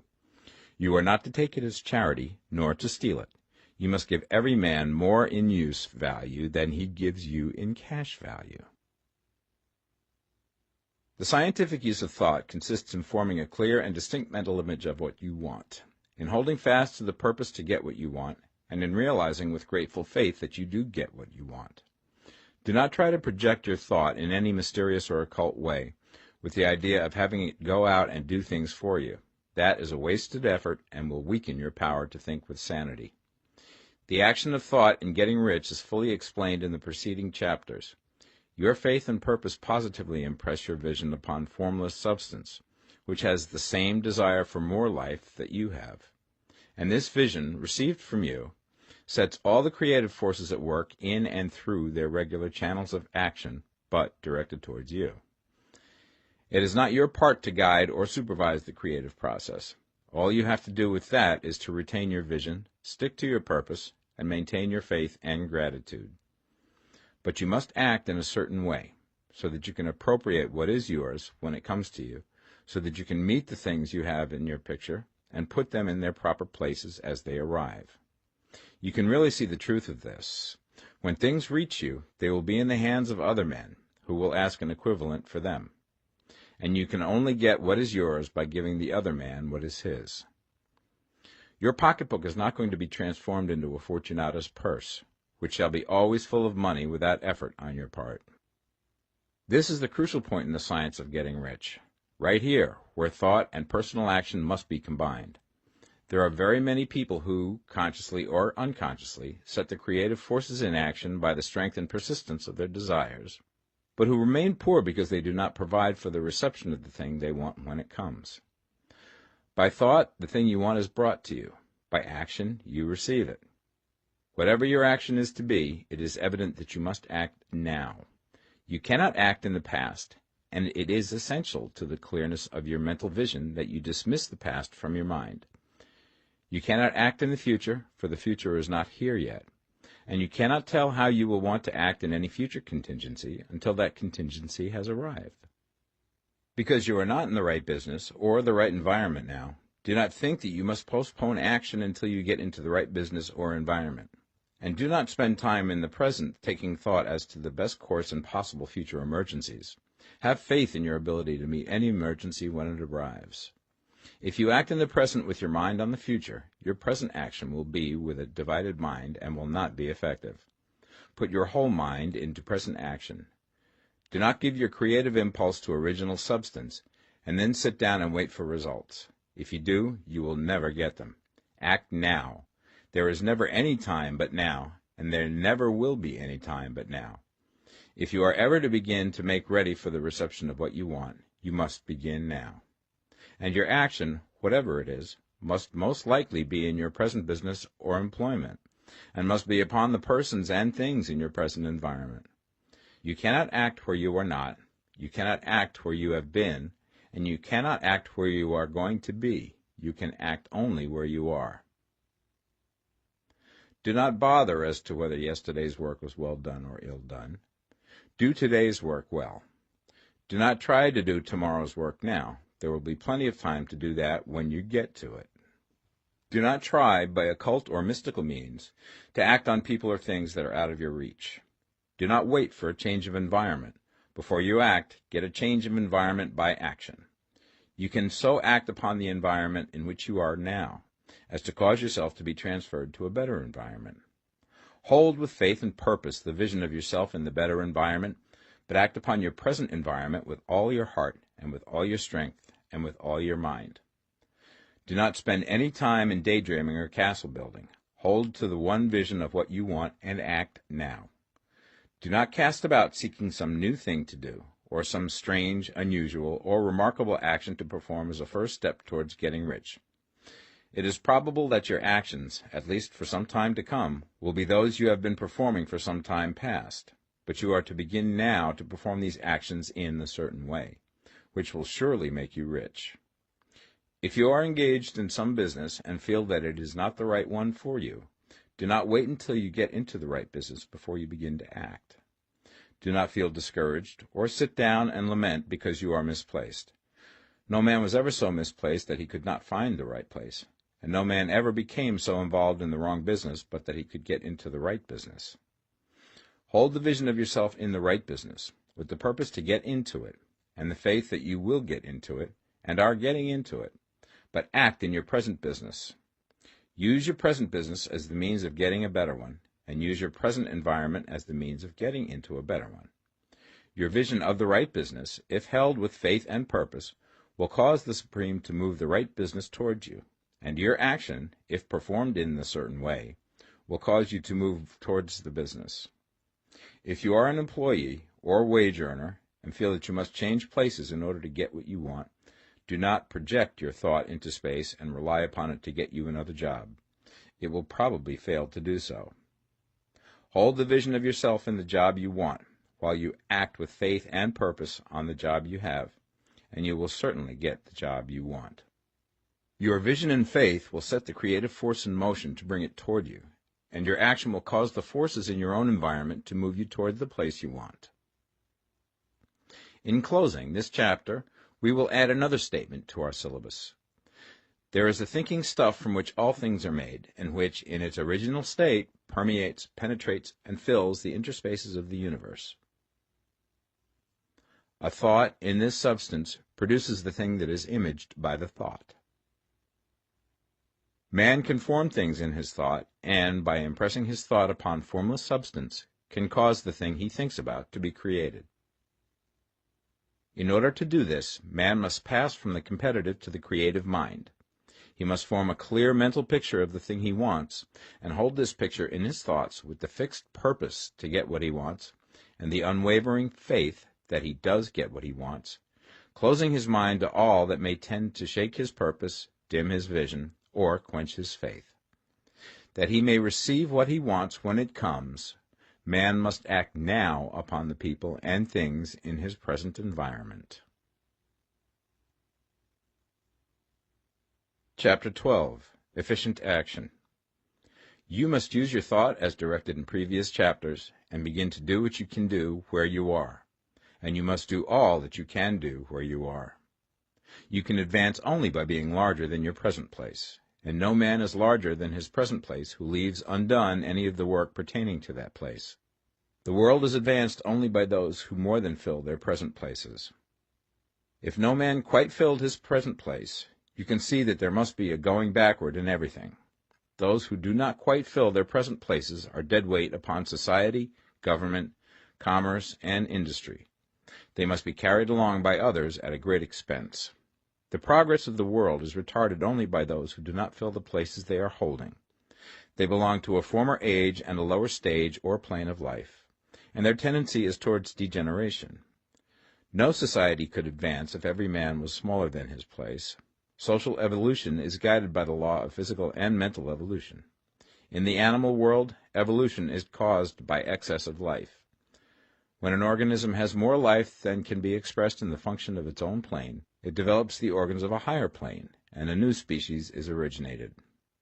There never would have been new species had there not been organisms which more than filled their places. The law is exactly the same for you. Your getting rich depends upon your applying this principle to your own affairs. Every day is either a successful day or a day of failure, and it is the successful days which get you what you want. If every day is a failure, you can never get rich, while if every day is a success, you cannot fail to get rich. If there is something that may be done today, and you do not do it, you have failed in so far as that thing is concerned, and the consequences may be more disastrous than you imagine. You cannot foresee the results of even the most trivial act. You do not know the workings of all the forces that have been set moving in your behalf. Much may be depending on your doing some simple act. It may be the very thing which is to open the door of opportunity to very great possibilities. You can never know all the combinations which Supreme Intelligence is making for you in the world of things and of human affairs. Your neglect or failure to do some small thing may cause a long delay in getting what you want. Do, every day, all that can be done that day. There is, however, a limitation or qualification of the above that you must take into account. You are not to overwork, not to rush blindly into your business in the effort to do the greatest possible number of things in the shortest possible time. You are not to try to do tomorrow's work today, nor to do a week's work in a day. It is really not the number of things you do, but the efficiency of each separate action that counts. Every act is, in itself, either a success or a failure. Every act is, in itself, either effective or inefficient. Every inefficient act is a failure, and if you spend your life in doing inefficient acts, your whole life will be a failure. The more things you do, the worse for you if all your acts are inefficient ones. On the other hand, every efficient act is a success in itself, and if every act of your life is an efficient one, your whole life must be a success. The cause of failure is doing too many things in an inefficient manner, and not doing enough things in an efficient manner. You will see that it is a self-evident proposition that if you do not do any inefficient acts, and if you do a sufficient number of efficient acts, you will become rich. If, now, it is possible for you to make each act an efficient one, you see again that the getting of riches is reduced to an exact science, like mathematics. The matter turns, then, on the questions whether you can make each separate act a success in itself, and this you certainly can do.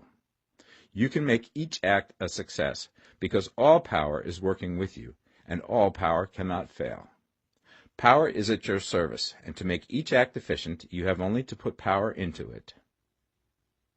Every action is either strong or weak, and when every one is strong, you are acting in a certain way which will make you rich.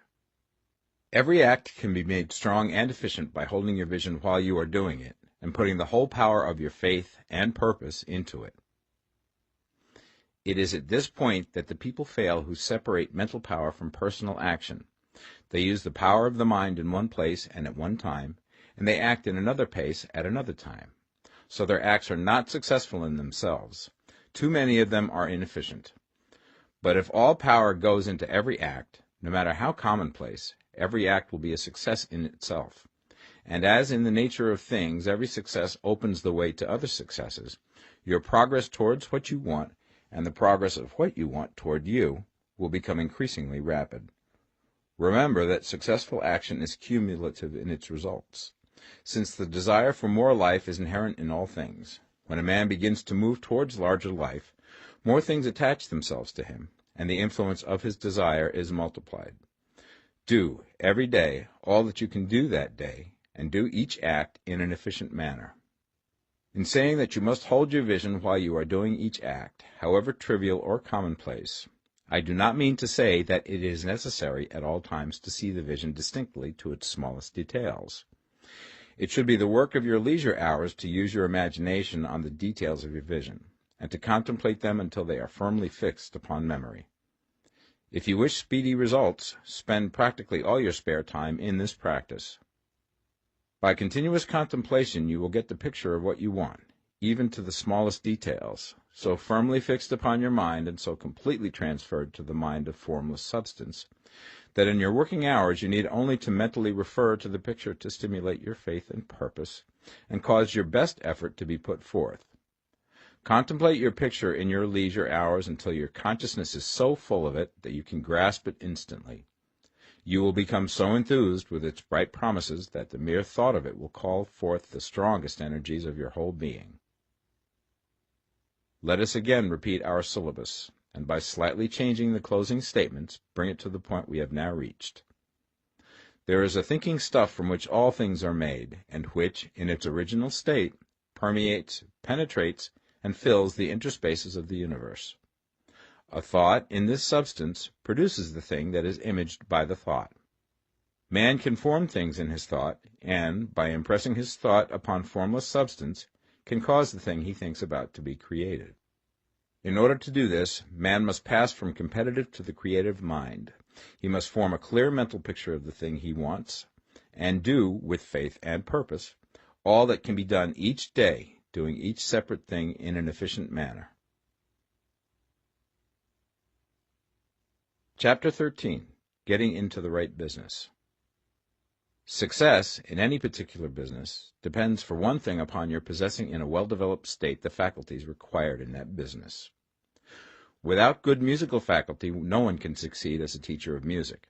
Without well-developed mechanical faculties, no one can achieve great success in any of the mechanical trades. Without tact and the commercial faculties, no one can succeed in the mercantile pursuits. But to possess in a well-developed state the faculties required in your particular vocation does not ensure getting rich. There are musicians who have remarkable talent and who yet remain poor. There are blacksmiths, carpenters, and so on who have excellent mechanical ability, but who do not get rich. And there are merchants with good faculties for dealing with men who nevertheless fail.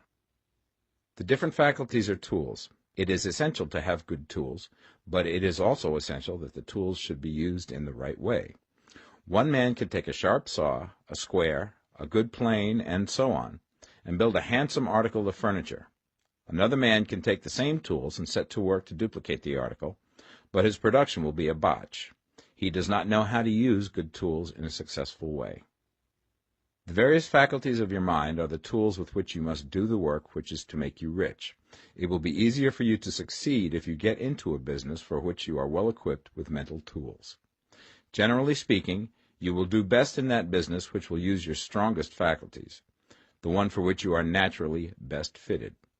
But there are limitations to this statement also. No man should regard his vocation as being irrevocably fixed by the tendencies with which he was born.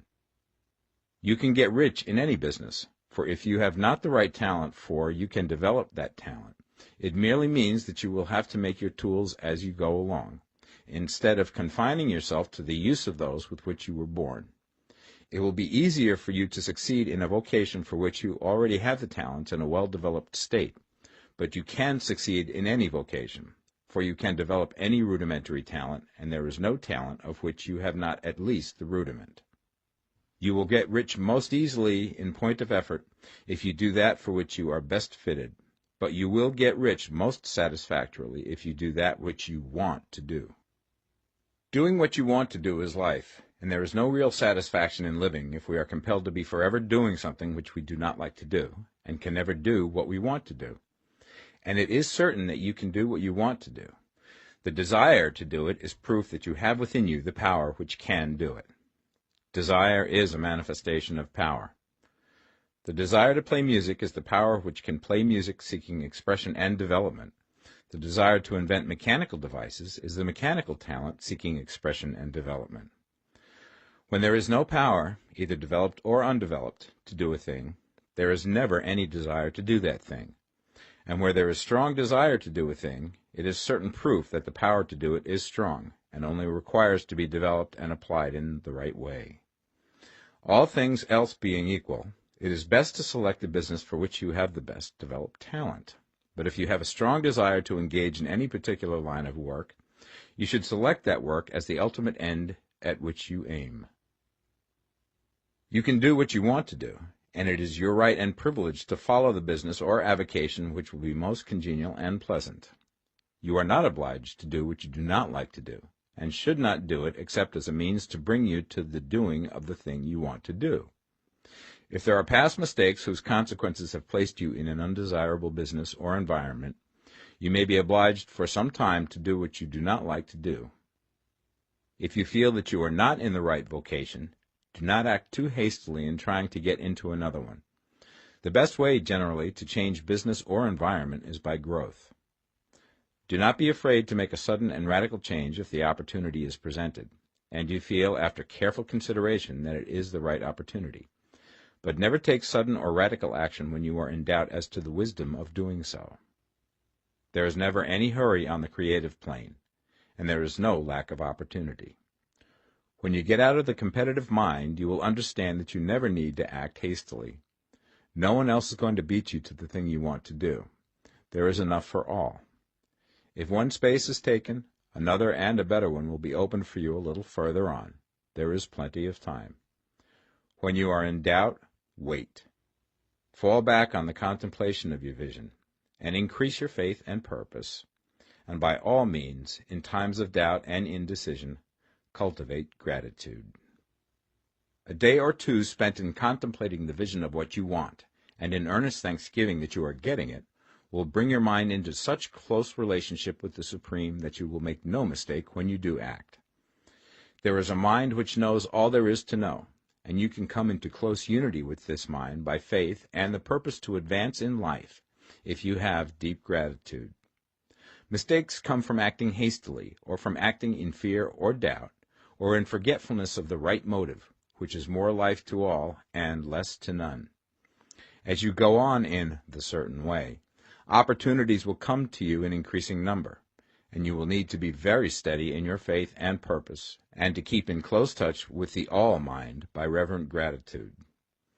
Do all that you can do in a perfect manner every day, but do it without haste, worry, or fear. Go as fast as you can, but never hurry. Remember that in the moment you begin to hurry, you cease to be a creator and become a competitor. You drop back upon the old plane again. Whenever you find yourself hurrying, call a halt. Fix your attention on the mental image of the thing you want, and begin to give thanks that you are getting it.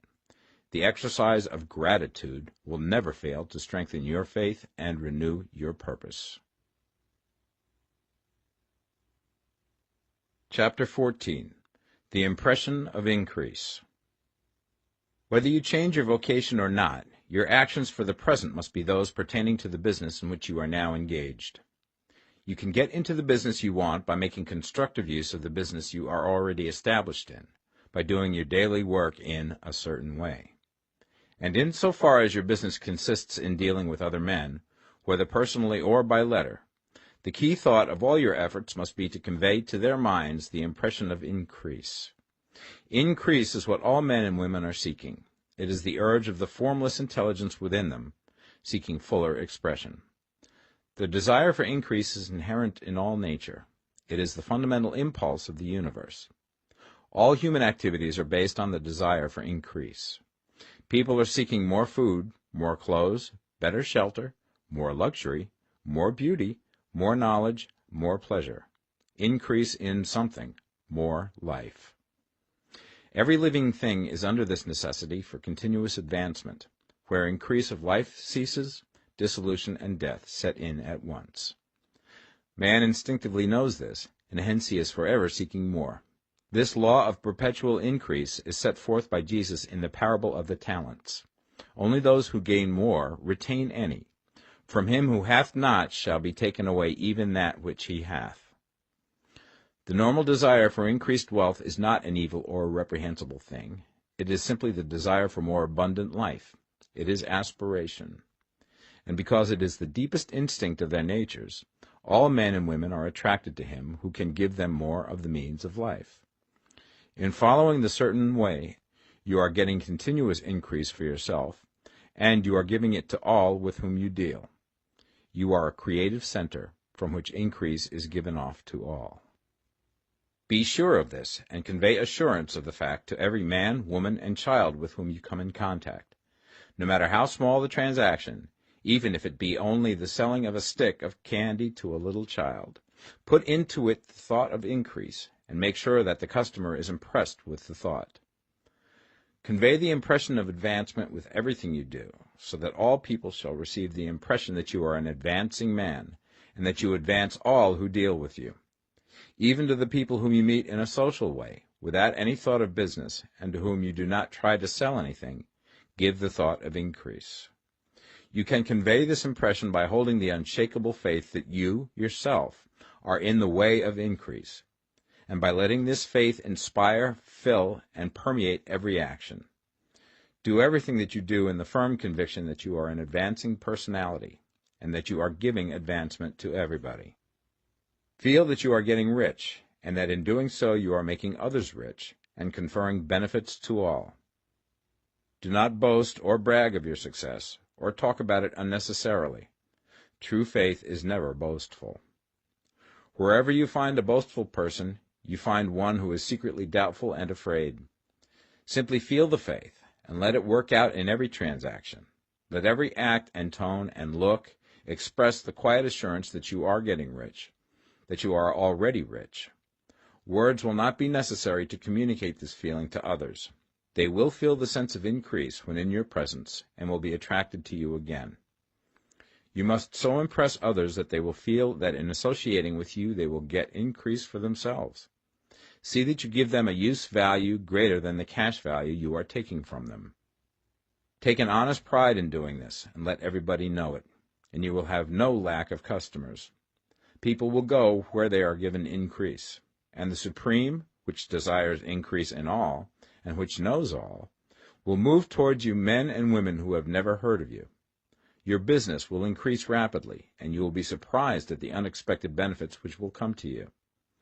You will be able from day to day to make larger combinations, secure greater advantages, and to go on into a more congenial vocation if you desire to do so. You must never lose sight of your vision of what you want, or your faith and purpose to get what you want. Let me here give you another word of caution in regards to motives. Beware of the insidious temptation to seek for power over other men. Nothing is so pleasant to the unformed or partially developed mind as the exercise of power or dominion over others. The desire to rule for selfish gratification has been the curse of the world. For countless ages, kings and lords have drenched the earth with blood in their battles to extend their dominions, this not to seek more life for all, but to get more power for themselves. Today, the main motive in the business and industrial world is the same. Men marshal their armies of dollars and lay waste the lives and hearts of millions in the same mad scramble for power over others. Commercial kings, like political kings, are inspired by the lust for power. Jesus saw in this desire for mastery the moving impulse of that evil world he sought to overthrow. Read the 23rd chapter of Matthew and see how he pictures the lust of the Pharisees to be called master, to sit in the high places, to domineer over others, and to lay burdens on the backs of the less fortunate. And note how he compares this lust for dominion with the brotherly seeking for the common good to which he calls his disciples. Look out for the temptation to seek for authority, to become a master, to be considered as one who is above the common herd, to impress others by lavish display, and so on. The mind that seeks for mastery over others is the competitive mind, and the competitive mind is not the creative one. In order to master your environment and your destiny, it is not at all necessary that you should rule over your fellow men, and, indeed, when you fall into the world's struggle for the high places, you begin to be conquered by fate and environment, and your getting rich becomes a matter of chance and speculation. Beware the competitive mind. No better statement of the principle of creative action can be formulated than the favorite declaration of the late Golden Rule Jones of Toledo. What I want for myself, I want for everybody. Chapter 15. The Advancing Man.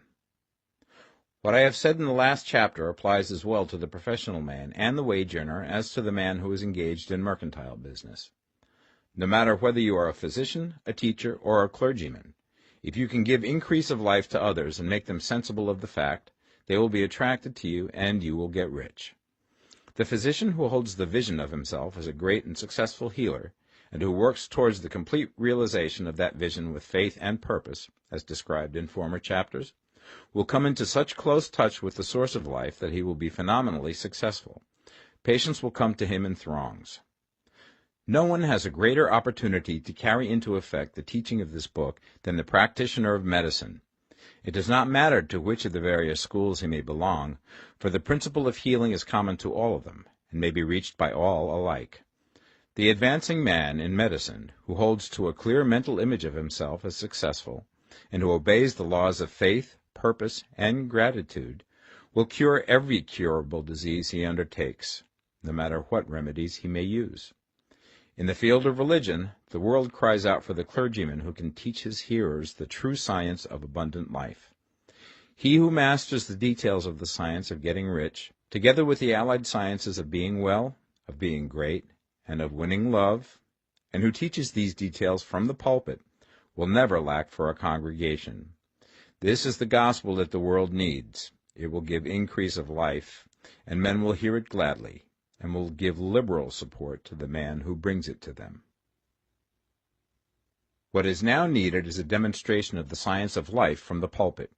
We want preachers who can not only tell us how, but who, in their own persons, will show us how. We need the preacher who will himself be rich, healthy, great, and beloved, to teach us how to attain to these things, and when he comes he will find a numerous and loyal following. The same is true of the teacher who can inspire the children with the faith and purpose of the advancing life. He will never be out of a job, and any teacher who has this faith and purpose can give it to his pupils. He cannot help giving it to them if it is part of his own life and practice. What is true of the teacher, preacher, and physician is true of the lawyer, dentist, real estate man, insurance agent, of everybody. The combined mental and personal action I have described is infallible. It cannot fail. Every man and woman who follows these instructions steadily, perseveringly, and to the letter will get rich. The law of the increase of life is as mathematically certain in its operation as the law of gravitation. Getting rich is an exact science. The wage earner will find this as true of his case as of any others mentioned. Do not feel that you have no chance to get rich because you are working where there is no visible opportunity for advancement, where wages are small and the cost of living high. Form your clear mental vision of what you want and begin to act with faith and purpose. Do the work that you can do every day and do each piece of work in a perfectly successful manner. Put the power of success and the purpose to get rich into everything that you do. But do not do this merely with the idea of currying favor with your employer in the hopes that he or those above you will see your good work and advance you. It is not likely that they will do so. The man who is merely a good workman, filling his place to the very best of his ability, and satisfied with that, is valuable to his employer, and it is not to the employer's interest to promote him. He is worth more where he is.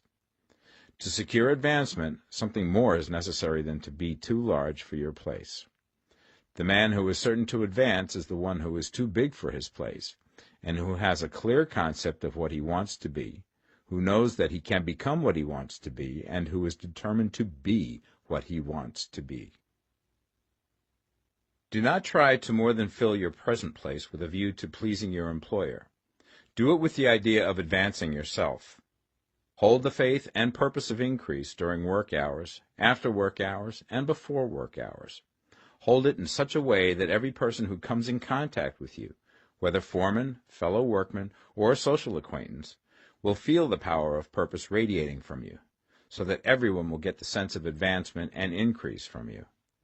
Men will be attracted to you, and if there is no possibility for advancement in your present job, you will very soon see an opportunity to take another job. There is a power which never fails to present opportunity to the advancing man who is moving in obedience to law. God cannot help helping you if you act in a certain way. He must do so in order to help himself. There is nothing in your circumstances or in the industrial situation that can keep you down. If you cannot get rich working for the Steel Trust, you can get rich on a 10-acre farm. And if you begin to move in the certain way, you will certainly escape from the clutches of the Steel Trust and get on to the farm or wherever else you wish to be. If a few thousands of its employees would enter upon the certain way, the Steel Trust would soon be in a bad plight. It would have to give its working men more opportunity or go out of business. Nobody has to work for a trust. The trusts can keep men in so-called hopeless conditions only so long as there are men who are too ignorant to know of the science of getting rich, or too intellectually slothful to practice it. Begin this way of thinking and acting, and your faith and purpose will make you quick to see any opportunity to better your condition. Such opportunities will speedily come, for the Supreme, working in all and working for you, will bring them before you. Do not wait for an opportunity to be all that you want to be. When an opportunity to be more than you are now is presented, and you feel impelled toward it, take it. It will be the first step towards a greater opportunity. There is no such thing possible in this universe as a lack of opportunities for the man who is living the advancing life. It is inherent in the constitution of the cosmos that all things shall be for him and work together for his good, and he must certainly get rich if he acts and thinks in a certain way. So let wage-earning men and women study this book with great care, and enter with confidence upon the course of action it prescribes. It will not fail. Chapter 16. Some Cautions and Concluding Observations. Many people will scoff at the idea that there is an exact science of getting rich. Holding the impression that the supply of wealth is limited, they will insist that social and governmental institutions must be changed before even any considerable number of people can acquire a competence. But this is not true. It is true that existing governments keep the masses in poverty, but this is because the masses do not think and act in the certain way.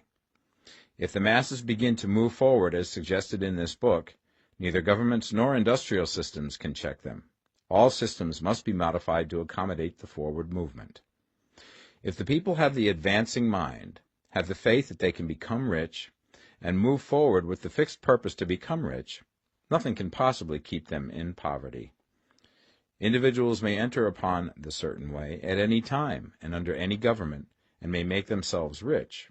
And when any considerable number of individuals do so under any government, they will cause the system to be so modified as to open the way for others. The more men who get rich on the competitive plane, the worse for others. The more who get rich on the creative plane, the better for others. The economic salvation of the masses can only be accomplished by getting a large number of people to practice the scientific method set down in this book and become rich. These will show others the way and inspire them with a desire for real life, with the faith it can be attained, and with the purpose to attain it. For the present, however, it is enough to know that neither the government under which you live nor the capitalistic or competitive system of industry can keep you from getting rich. When you enter upon the creative plane of thought, you will rise above all these things and become a citizen of another kingdom. But remember that your thought must be held upon the creative plane. You are never for an instant to be betrayed into regarding the supply as limited, or into acting on the moral level of competition. Whenever you do fall into old ways of thought, correct yourself instantly, for when you are in the competitive mind, you have lost the cooperation of the mind of the whole. Do not spend any time in planning as to how you will meet possible emergencies in the future, except as the necessary policies may affect your actions today. You are concerned with doing today's work in a perfectly successful manner, and not with emergencies which may arise tomorrow. You can attend to them as they come. Do not concern yourself with questions as to how you shall surmount obstacles which may loom upon your business horizon, unless you can see plainly that your course must be altered today in order to avoid them. No matter how tremendous an obstruction may appear at a distance, you will find that if you go on in the certain way, it will disappear as you approach it, or that a way over, through, or around it will appear. No possible combination of circumstances can defeat a man or woman who is proceeding to get rich along strictly scientific lines. No man or woman who obeys the law can fail to get rich, any more than one can multiply 2 by 2 and fail to get 4. Give no anxious thought to possible disasters, obstacles, panics, or unfavorable combinations of circumstances. It is time enough to meet such things when they present themselves before you in the immediate present, and you will find that every difficulty carries with it the wherewithal for its overcoming. Guard your speech. Never speak of yourself, your affairs, or of anything else in a discouraged or discouraging way.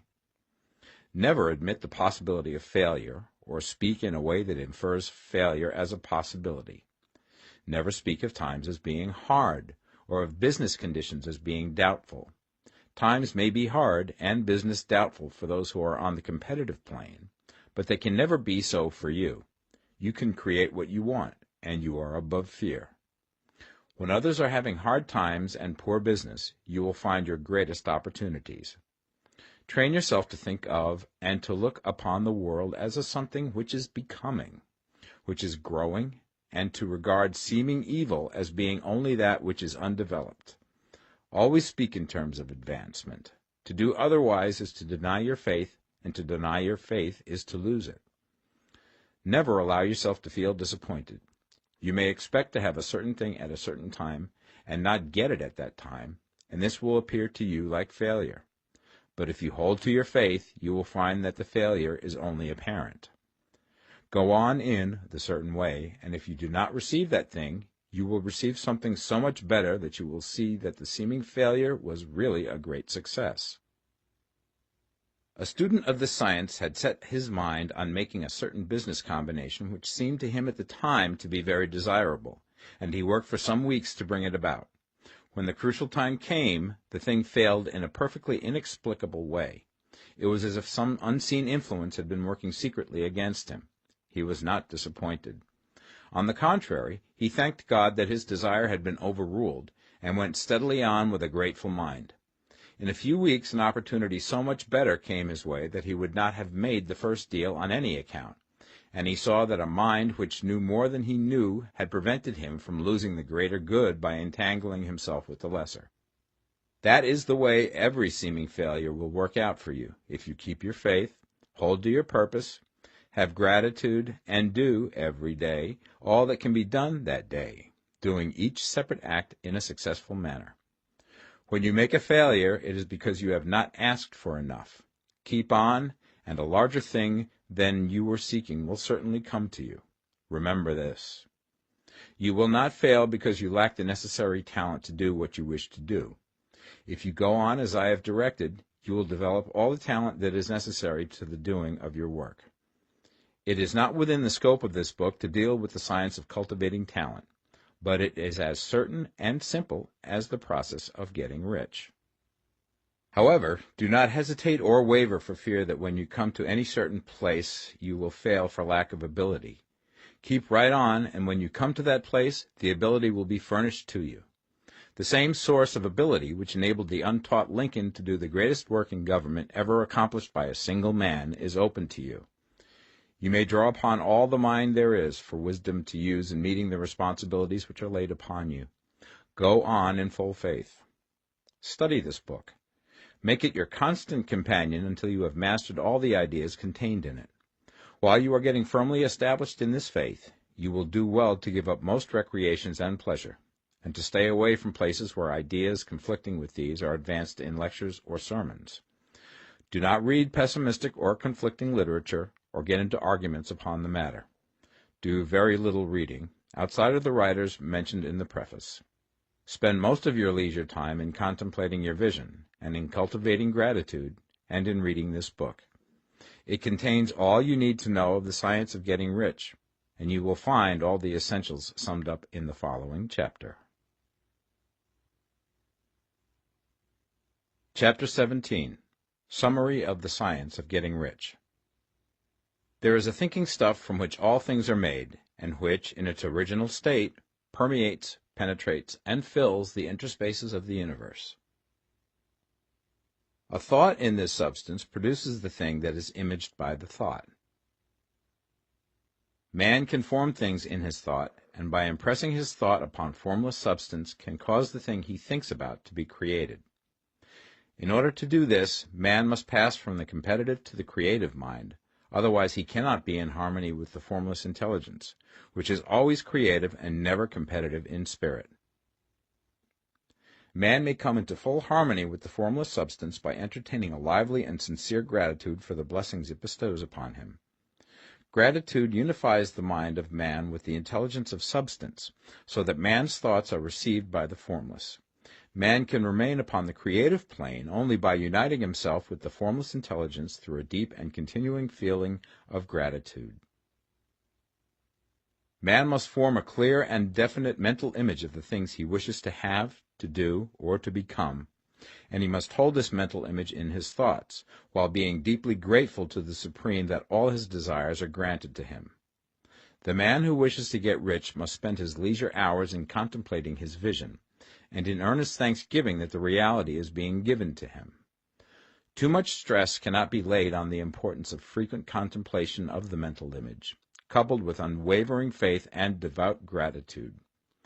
This is the process by which the impression is given to the formless, and the creative forces set in motion. The creative energy works through the established channels of natural growth, and of the industry and social order. All that is included in his mental image will surely be brought to the man who follows the instructions given above, and whose faith does not waver. What he wants will come to him through the ways of established trade and commerce. In order to receive his own when it shall come to him, man must be active, and this activity can only consist in more than filling his present place. He must keep in mind the purpose to get rich through the realization of his mental image. And he must do, every day, all that can be done that day, taking care to do each act in a successful manner. He must give to every man a use value in excess of the cash value he receives, so that each transaction makes for more life, and he must so hold the advancing thought that the impression of increase will be communicated to all with whom he comes in contact. The men and women who practice the foregoing instructions will certainly get rich, and the riches they receive will be in exact proportion to the definiteness of their vision, the fixity of their purpose, the steadiness of their faith, and the depth of their gratitude.